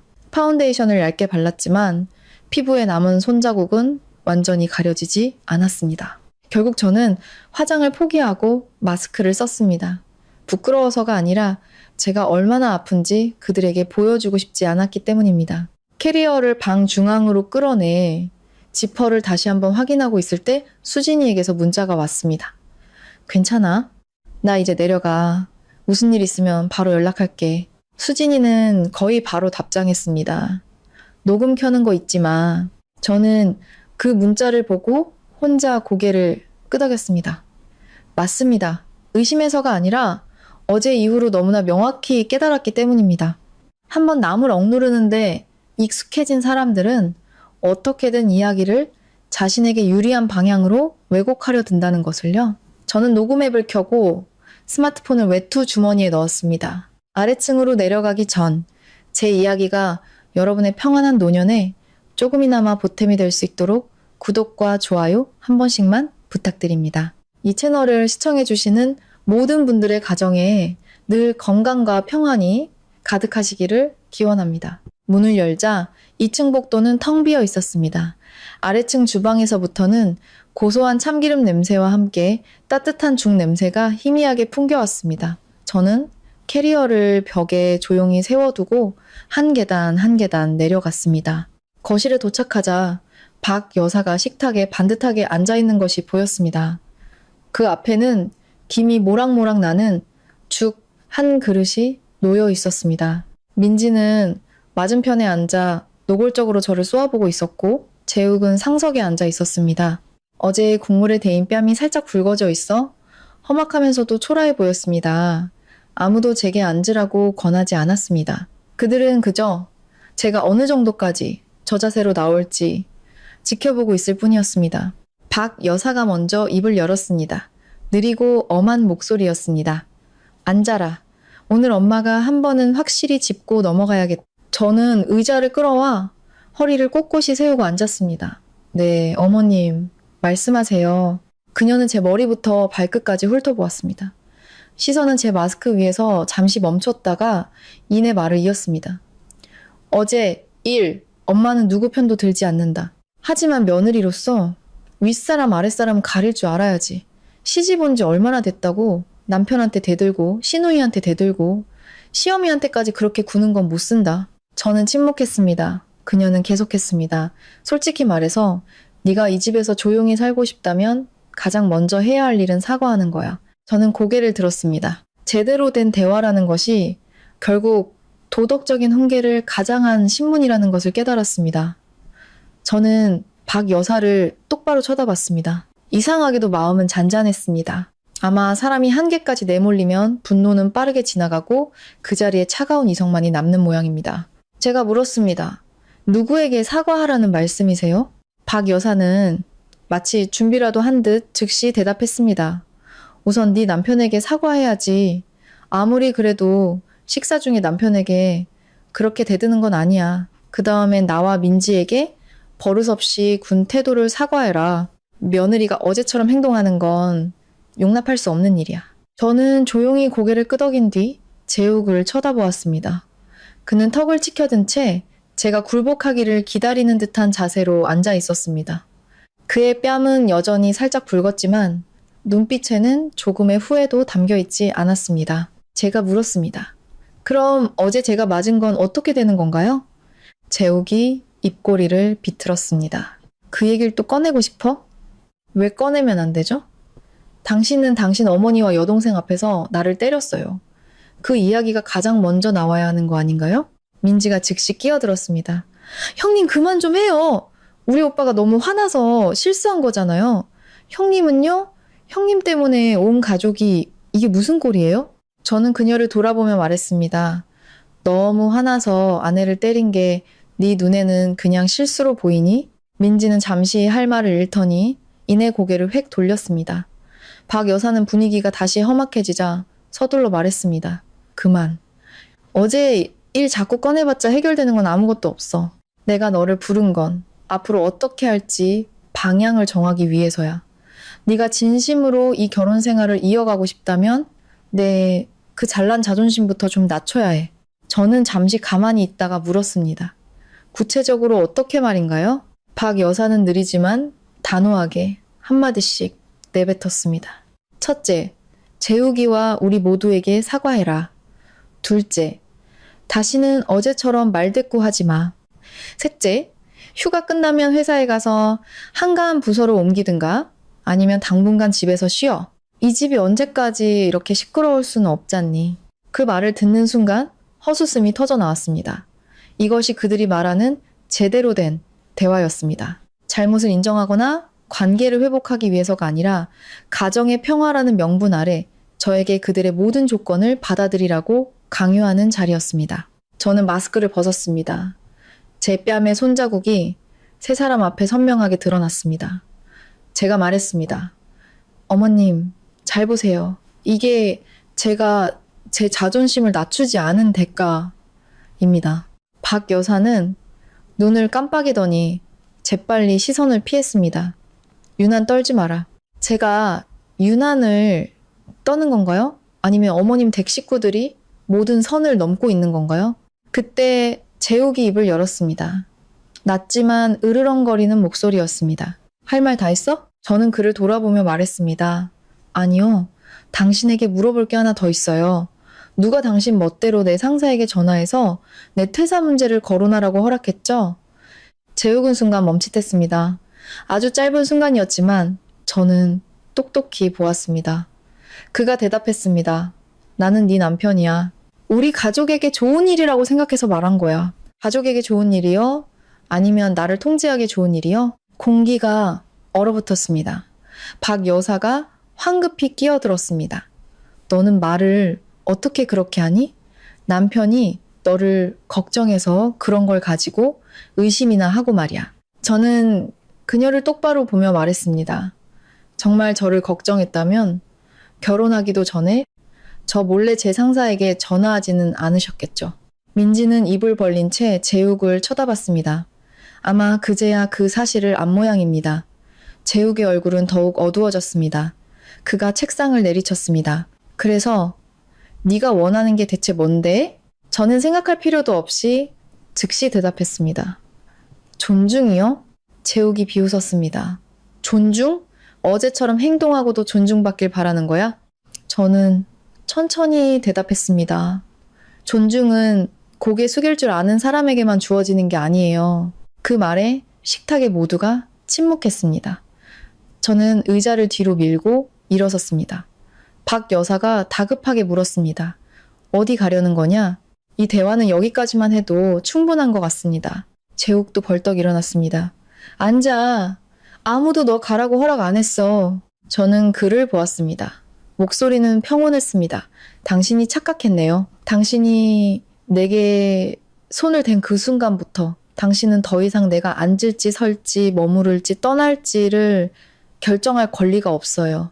말을 마친 뒤 저는 몸을 돌려 계단으로 향했습니다. 등 뒤에서 박 여사가 저를 부르는 날카로운 소리, 민지가 투덜거리는 소리, 재욱이 의자를 걷어차는 요란한 소리가 들렸습니다. 하지만 저는 돌아보지 않았습니다. 단 한순간이라도 머뭇거리면 그들이 다시 저를 에워싸려 들 것이라는 것을 알았기 때문입니다. 그리고 저는 이미 결정했습니다. 두 번째 따기를 기다리기 위해 이곳에 머물지는 않을 것이라고요. 저는 곧장 방으로 올라가 문을 닫았지만 바로 잠그지는 않았습니다. 손은 떨리지 않았지만 심장은 가슴을 뚫을 듯이 쿵쾅거렸습니다. 아래층에서는 재욱의 고함 소리가 점점 더 커졌습니다. 그는 완전히 이성을 잃고 있었습니다. 저는 그 기분을 이해했습니다. 남을 억누르는 데 익숙하고 다른 사람이 자신의 말에 복종하는 것을 당연하게 여겨온 사람은 누군가가 자신 앞에서 꼿꼿이 서 있는 것을 받아들이기 매우 힘들어합니다. 저는 침대 옆에 놓인 캐리어를 다시 보았습니다. 중요한 물건들은 어젯밤에 거의 다 챙겨두었습니다. 옷, 서류, 현금, 충전기, 노트북. 이제 남은 것은 이 집을 나설 타이밍을 결정하는 것뿐이었습니다. 스마트폰이 미친 듯이 울렸습니다. 재욱의 부재중 전화 5통 그리고 문자 2개가 와 있었습니다. 당장 내려와. 나를 시험하지 마. 저는 문자를 읽고 화면을 끈 뒤 수진에게 짧은 메시지를 보냈습니다. 나 지금 나갈게. 수진이는 거의 즉시 전화를 걸어왔습니다. 저는 전화를 받아 목소리를 낮췄습니다. 나 곧 집에서 나갈 거야. 혼자? 내가 택시 불러줄까? 저는 캐리어 지퍼를 잠그며 빠르게 대답했습니다. 부탁해. 집 앞에서 50m 정도 떨어진 골목 입구로. 문 바로 앞에서 기다리고 싶지 않아. 수진이는 더 묻지 않았습니다. 알았어. 5분 안에 도착할 거야. 기사님 성함이랑 차량 번호 바로 보낼게. 저는 작게 말했습니다. 그리고 전화를 끊었습니다. 바로 그때 문 밖에서 다급한 발소리가 들렸습니다. 재욱이 문을 세게 두드렸습니다. 박서연, 문 열어. 저는 깊게 숨을 들이마시고 서류 가방을 크로스로 맨 뒤 침착하게 방문을 안에서 잠갔습니다. 재욱의 목소리는 점점 더 거칠어졌습니다. 마지막으로 말한다. 문 열고 나와서 이야기해. 저는 방 중앙에 가만히 서서 대답하지 않았습니다. 박 여사의 목소리가 끼어들었습니다. 서연아, 이렇게 소란 피우지 마. 무슨 일이든 차근차근 이야기하자꾸나. 저는 문을 바라보았습니다. 더 이상 마음이 흔들리지 않았습니다. 어제부터 지금까지 차근차근 이야기하자. 일 크게 만들지 마라. 여자는 참아야 한다는 말을 너무나 많이 들었습니다. 하지만 그 모든 말은 폭력을 행사한 사람을 말리는 데 쓰인 적이 없었습니다. 오직 상처받은 사람을 침묵시키는 데에만 사용되었습니다. 저는 문을 통해 말했습니다. 저 나갈 거예요. 밖은 순간 쥐 죽은 듯 조용해졌습니다. 그리고 재욱이 소리쳤습니다. 네가 감히. 네, 오히려 여기 머무를 용기가 없네요. 문을 두드리는 소리가 더 거세졌습니다. 문이 덜컹거렸습니다. 저는 한 걸음 뒤로 물러나며 무의식 중에 가방끈을 꽉 쥐었습니다. 재욱이 이를 갈며 한 글자씩 내뱉었습니다. 이 집에서 한번 나가면 다시는 돌아올 생각 마. 저는 그가 볼 수 없음에도 불구하고 옅게 웃었습니다. 걱정 마세요. 저도 돌아올 생각 없으니까. 그 말은 불에 기름을 붓는 격이었습니다. 그가 욕설을 내뱉는 소리, 그리고 민지가 날카롭게 외치는 소리가 들렸습니다. 오빠, 저 형님, 그냥 협박하는 거야. 갈 테면 가보라 그래. 박 여사가 다급하게 말했습니다. 너희들 그만해. 이웃 사람들 다 듣겠다. 저는 스마트폰을 열어 수진이가 보낸 메시지를 확인했습니다. 택시가 도착했습니다. 저는 시계를 보고 창문을 보았습니다. 이 방은 2층이고 발코니는 뒷골목으로 나 있었습니다. 굳이 위험을 감수할 필요는 없었습니다. 그들이 잠시만 한눈을 팔면 됐습니다. 저는 캐리어를 문 가까이 끌어다 놓고 몇 초 더 기다렸습니다. 밖에서 들려오던 소음이 계단 쪽으로 옮겨가고 있었습니다. 아마 박 여사가 소란을 걱정해 제욱을 아래로 끌고 가는 모양이었습니다. 바로 그때였습니다. 저는 아주 조용히 문 잠금을 풀고 작은 틈을 열었습니다. 복도는 비어 있었습니다. 저는 더 이상 망설이지 않았습니다. 한 손에는 캐리어를, 다른 한 손에는 가방을 들고 재빨리 밖으로 나와 문을 닫았습니다. 그리고 복도 끝에 있는 작은 계단으로 향했습니다. 그 계단은 뒷마당으로 이어져 있어 평소에는 거의 사용하지 않는 통로였습니다. 제 발걸음은 빠르지만 흔들림이 없었습니다. 뒷마당에 내려와 잠시 숨을 고르고 귀를 기울였습니다. 소라는 여전히 거실 쪽에서 들려왔습니다. 아무도 눈치채지 못한 것 같았습니다. 저는 작은 쪽문을 열고 캐리어를 끌고 뒷골목으로 나섰습니다. 아침에 찬 공기가 얼굴에 와 닿았습니다.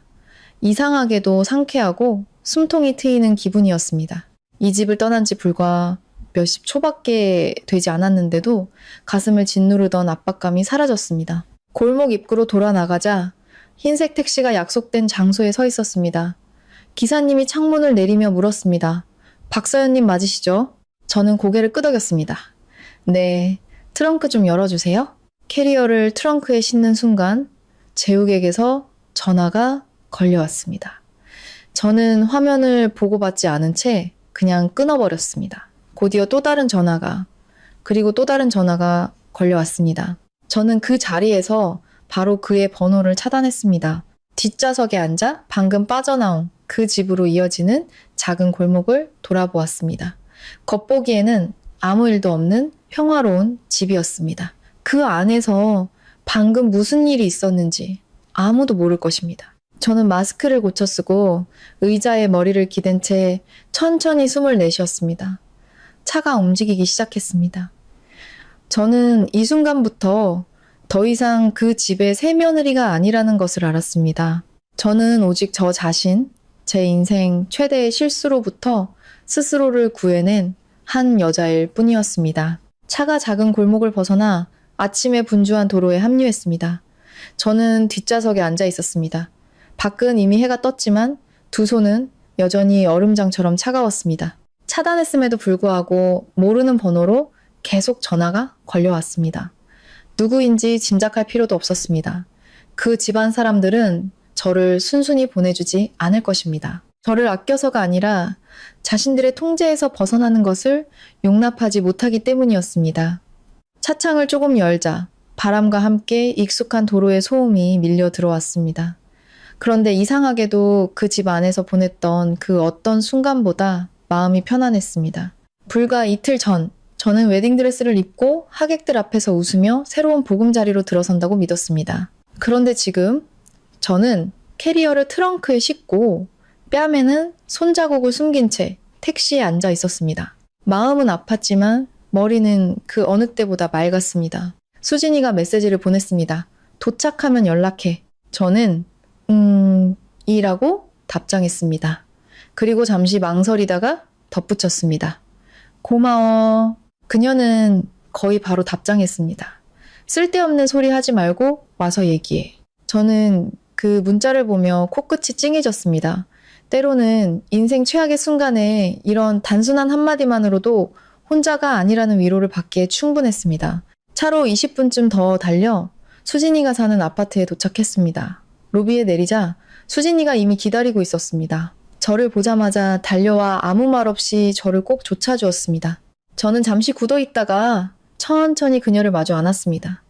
어젯밤부터 지금까지 저는 울지 않았습니다. 제가 강해서가 아니라 한번 울기 시작하면 멈출 수 없을 것 같았기 때문입니다. 하지만 지금 친구의 어깨에 기대자목이 꽉 메어오는 것을 느꼈습니다. 수진이는 저를 살짝 떼어놓고 제 얼굴을 똑바로 보더니 이를 갈며 말했습니다. 그 자식이 정말 이렇게 때린 거야? 저는 고개를 끄덕였습니다. 그녀의 눈이 분노로 붉어졌습니다. 미친놈. 제가 작게 말했습니다. 일단 집으로 올라가자. 수진이의 집은 크지 않았지만 깔끔하고 따뜻했습니다. 집에 들어서는 순간 가슴을 짓누르던 돌덩이가 사라진 것처럼 몸이 가벼워졌습니다. 수진이는 캐리어를 빈방으로 끌고 가며 말했습니다. 여기서 얼마든지 있어도 돼. 저는 침대 가장자리에 앉아 밝고 깨끗한 작은 방을 둘러보았습니다. 창가에 놓인 책상, 정돈된 친구, 문득 마음이 놓였습니다. 정말로 빠져나왔구나. 수진이가 따뜻한 물 한 잔을 가져와 제 맞은편에 앉았습니다. 이제 처음부터 다 얘기해봐. 저는 잠시 침묵하다가 모든 것을 털어놓았습니다. 어제 저녁 식사부터 민지에게 밥을 퍼주라는 강요, 저를 퇴사시키려는 재욱의 계획, 그리고 온 가족 앞에서 뺨을 맞은 일까지. 박 여사가 부드러운 말투로 저에게 사과를 강요했던 일, 재욱이 문을 두드리며 협박했던 일, 그리고 오늘 아침 저를 죄인처럼 몰아세우던 순간까지 전부 이야기했습니다. 수진이는 제 말을 끊지 않고 들었습니다. 그녀의 표정은 점점 더 굳어갔습니다. 이야기를 마친 뒤 저는 스마트폰을 여러 사진과 녹음 파일, 그리고 김 팀장님에게서 받은 문자 메시지를 보여주었습니다. 수진이는 모든 것을 확인하고 고개를 들었습니다. 너 이혼할 거지? 저는 바로 대답하지 못했습니다. 창밖을 보았습니다. 햇살이 바닥에 얇게 부서지고 있었습니다. 불과 30시간 전만 해도 저는 새 신부였습니다. 그런데 이제 이혼이라는 두 글자를 생각해야 했습니다. 씁쓸했지만 이상하게도 망설여지지는 않았습니다. 제가 말했습니다. 다시는 돌아갈 수 없어. 수진이는 힘주어 고개를 끄덕였습니다. 그래, 절대 돌아가지 마. 대신 철저하게 준비해야 해. 증거는 확보했으니까 이제 법률 전문가의 도움이 필요해. 저는 어젯밤 저장해둔 이름이 떠올랐습니다. 나도 그렇게 생각해. 민혁 오빠한테 먼저 연락해보고 필요하면 변호사를 찾아볼 거야. 부모님께는?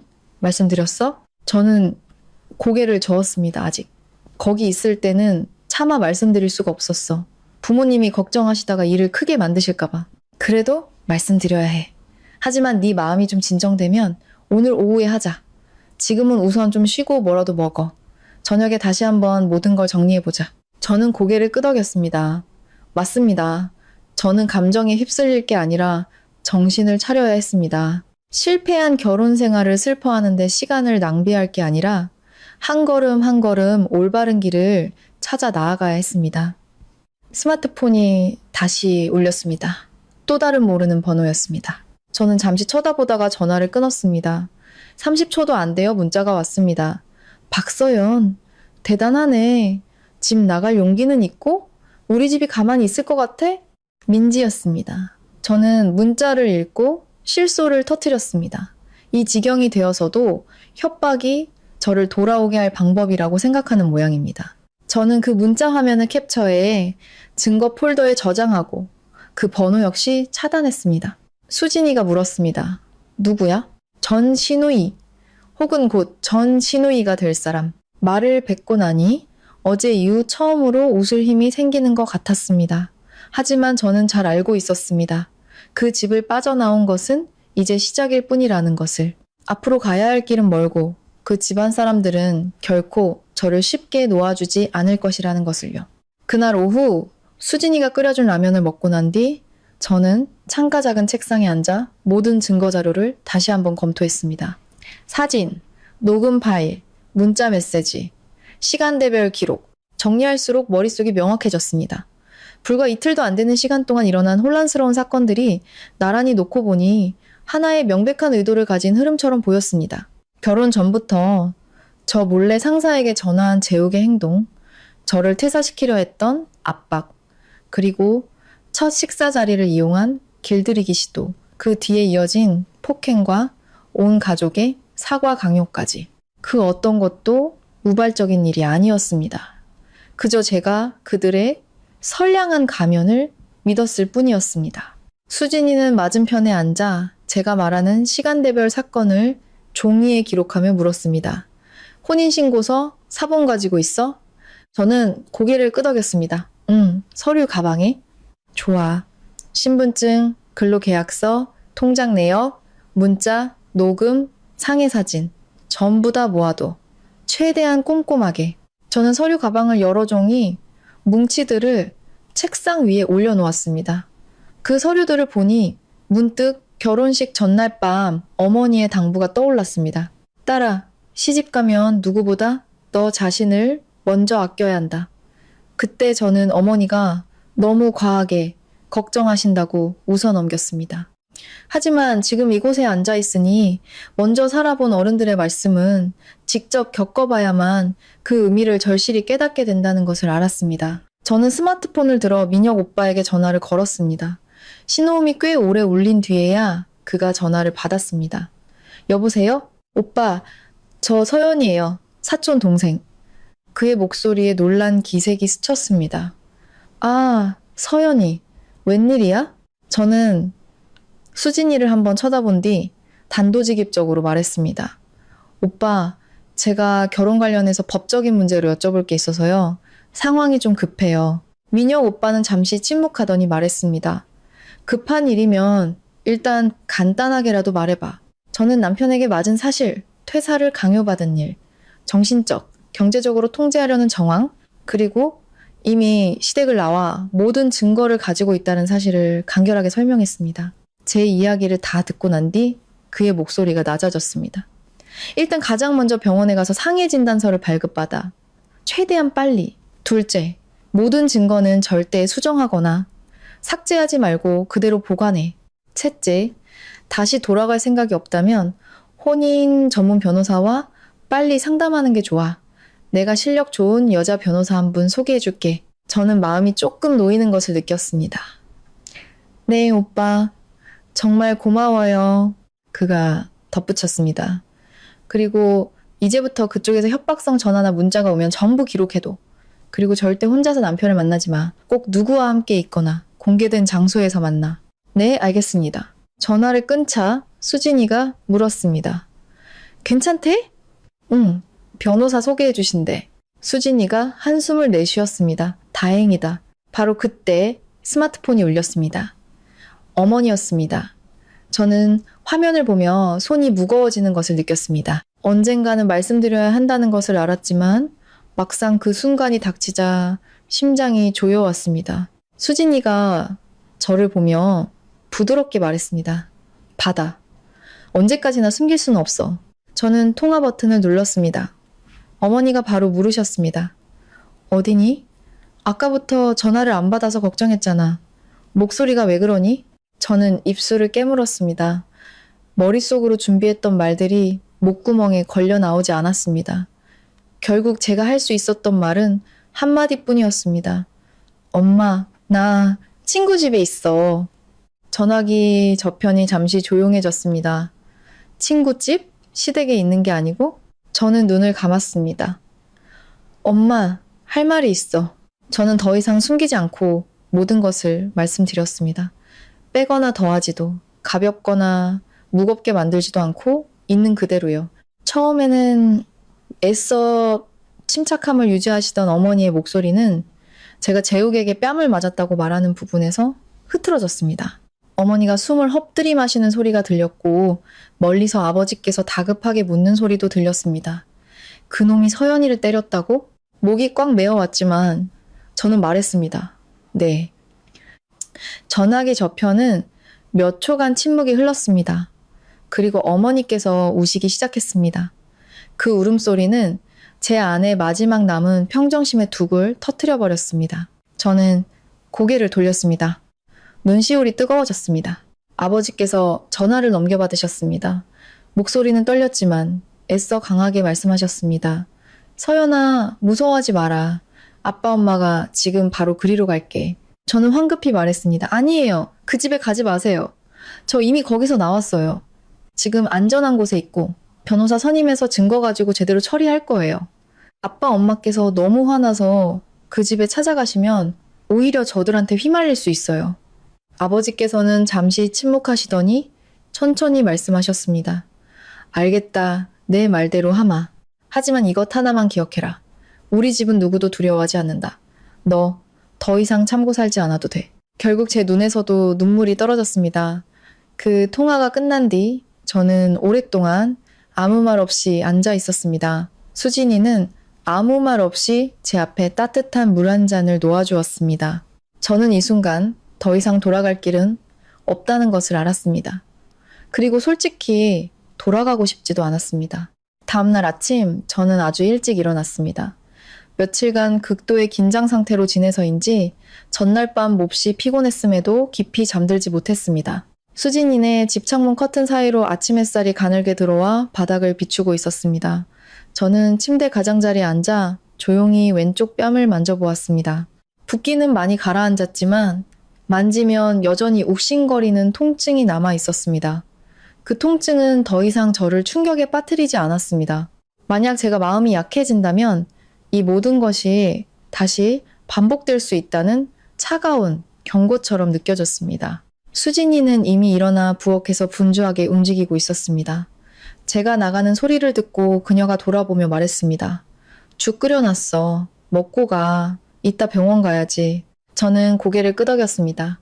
우리는 작은 식탁에 마주 앉아 조용히 죽을 먹었습니다. 때로는 우정이란 시끄러운 위로보다 인생에서 가장 힘든 아침에 함께 먹는 따뜻한 죽 한 그릇으로도 충분히 표현될 수 있다는 것을 느꼈습니다. 식사를 마친 뒤 저는 단정한 옷으로 갈아입고 머리를 묶었습니다. 그리고 모든 서류를 가방에 챙겼습니다. 집을 나서기 전 스마트폰을 확인했습니다. 모르는 번호로 온 부재중 전화 몇 통과 재욱이 다른 번호로 보낸 문자 메시지가 와 있었습니다. 아직 생각이 있다면 돌아와서 제대로 이야기해. 일을 너무 크게 만들지 마. 저는 그 문자를 몇 초간 바라보다가 화면을 캡처해 증거 폴더에 저장했습니다. 말투는 차분해 보였지만 저는 그것이 화해의 제스처가 아니라는 것을 잘 알고 있었습니다. 그것은 여전히 자신이 다른 사람의 한계를 결정할 권리가 있다고 믿는 사람의 방식이었습니다. 오전에 병원은 사람들로 붐볐습니다. 대기 의자에 앉아 서류 가방을 꽉 쥔 채 저는 깊은 피로감을 느꼈습니다. 불과 며칠 전 저는 웨딩드레스를 고르고 미처 가지도 못한 신혼여행을 계획하고 있었습니다. 그런데 지금은 남편에게 맞은 상해 진단서를 떼기 위해 병원 의자에 앉아 있었습니다.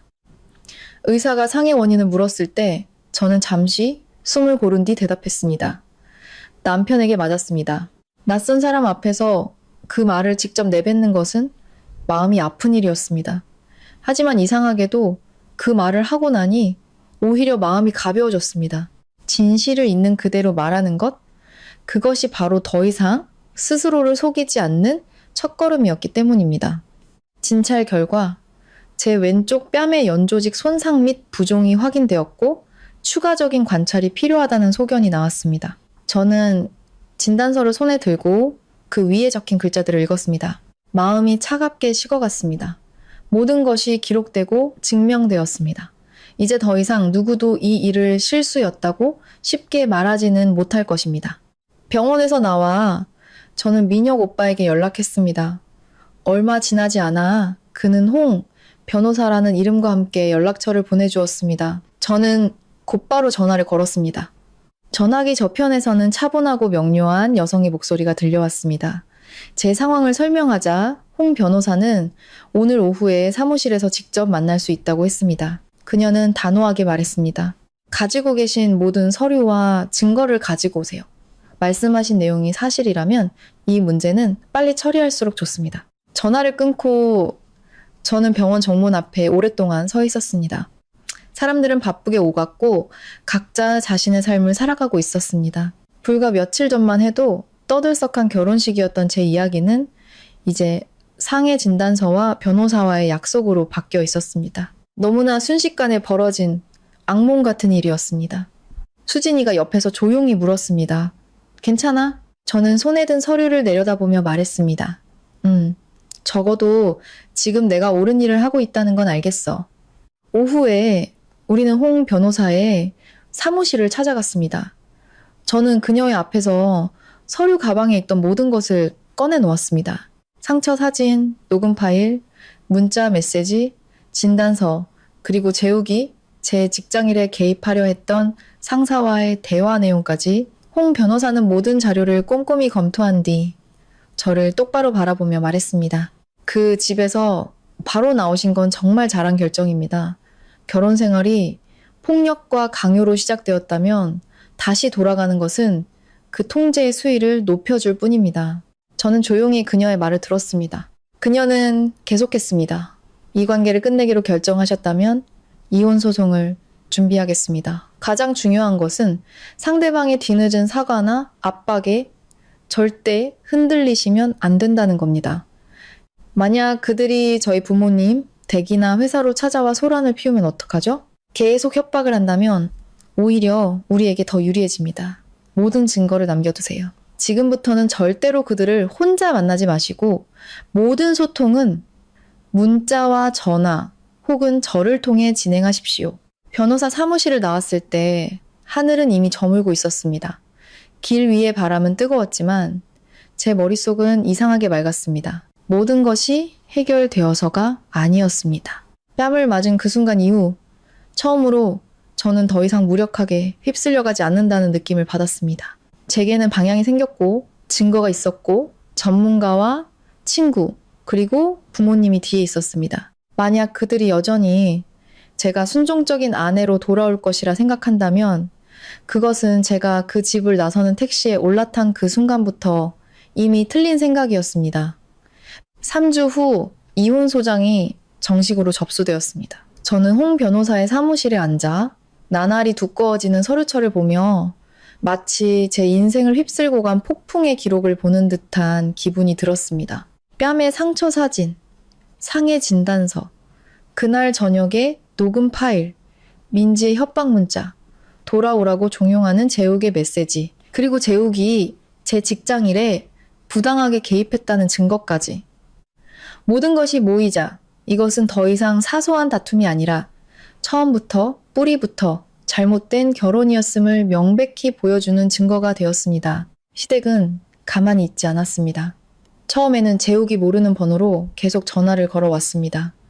제가 받지 않자 그는 내가 너무 화나서 실수했다. 일을 크게 만들지 마라. 집안일은 우리끼리 해결하자는 문자를 보냈습니다. 제가 계속 침묵하자 그의 말투는 점차 고작 녹음 파일 몇 개 가지고 네가 뭐라도 된 줄 아느냐는 식의 비난으로 바뀌었습니다. 저는 그 모든 것을 읽고 캡처하고 저장했습니다. 한 번은 박 여사가 저희 어머니께 전화를 걸어 제가 버릇이 없고 집을 나갔으며 자기 아들에게 상처를 주고도 이혼으로 집안에 먹칠을 하려 한다고 울며 하소연했다고 합니다. 하지만 저희 어머니는 단 한마디만 하셨습니다. 제 딸은 맞았습니다. 떠날 권리가 있습니다. 그리고 전화를 끊으셨습니다. 저는 그때 내 편이라는 두 글자가 얼마나 든든한 것인지 마음 깊이 깨달았습니다. 조정 기일이 잡혔습니다.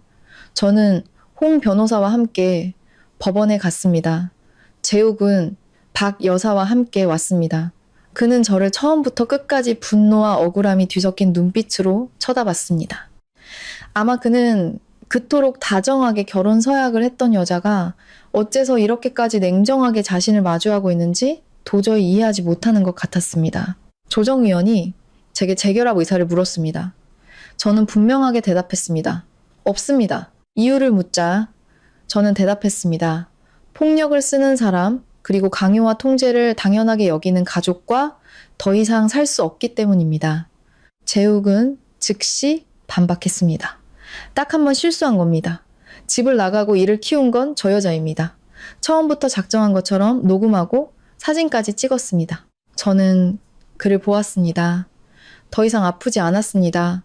그저 헛웃음이 나왔습니다. 만약 그날 제가 증거를 남겨두지 않았다면 당신은 지금 이 자리에서 나를 때렸다는 사실을 인정했을까요?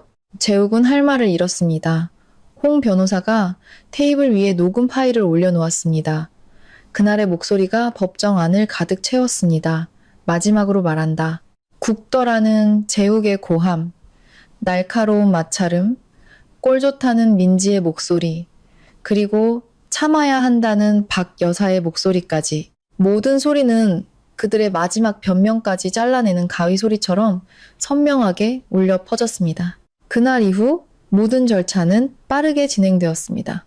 시댁은 더 이상 예전처럼 강압적으로 나오지 못했지만 여전히 시간을 끌며 저를 괴롭히려 했습니다. 저는 초조해하지 않았습니다. 다시 회사에 나갔고 김 팀장님은 약속대로 제 일을 보호해 주셨습니다. 수진이는 여전히 저를 위해 작은 방을 비워두었고 부모님은 매일 전화해 잘 챙겨 먹으라고만 하실 뿐 저를 재촉하거나 원망하지 않으셨습니다. 몇 달 후 최종 판결이 나왔습니다. 저는 법원을 나서며 손에 든 서류를 들고 하늘을 보았습니다. 뺨의 멍은 이미 오래전에 사라졌습니다. 하지만 저는 상처가 아무는 것보다 더 중요한 것이 있다는 것을 알았습니다. 바로 제 자신을 지켜냈다는 사실입니다. 저는 그 결혼을 구하지는 못했지만 그 안에서 짓밟힐 뻔했던 제 인생을 구했습니다. 그 후 저는 일에만 집중했습니다. 회사 근처에 작은 오피스텔을 얻어 독립했고 주말에는 부모님 댁에 가서 식사를 하고 가끔 수진이와 영화를 보며 더 이상 누구의 눈치도 보지 않고 평온하게 사는 법을 다시 배우기 시작했습니다. 저는 더 이상 달콤한 약속을 맹목적으로 믿지는 않지만 한 번의 실패 때문에 제 자신에 대한 믿음을 잃지도 않았습니다. 저는 깨달았습니다. 여자는 온 마음을 다해 사랑할 수 있지만 반드시 자기 자신을 위한 퇴로, 냉정한 이성, 그리고 자존감은 남겨두어야 한다는 것을요. 본 이야기는 실제 삶에서 영감을 얻어 창작되었으며 세부 내용은 허구적으로 구성되었습니다.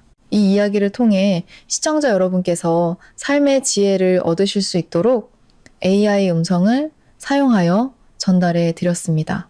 이야기 속의 인물과 사건은 작가의 상상력으로 만들어졌습니다. 이 이야기에서 얻을 수 있는 교훈은 다음과 같습니다. 결혼 생활에서 나타나는 그 어떤 통제나 폭력의 징후도 가볍게 여겨서는 안 됩니다. 여성은 반드시 직업적, 경제적 독립을 유지해야 합니다. 상처를 받았을 때는 자신을 보호하기 위해 증거를 남기는 법을 알아야 합니다. 진실한 가족과 친구는 위기의 순간에 가장 큰 버팀목이 되어줍니다. 그리고 가장 중요한 것은 잘못된 결혼은 떠날 수 있지만 한 번 잃어버린 자존감은 되찾기 매우 어렵다는 것입니다. 이야기를 끝까지 들어주셔서 감사합니다.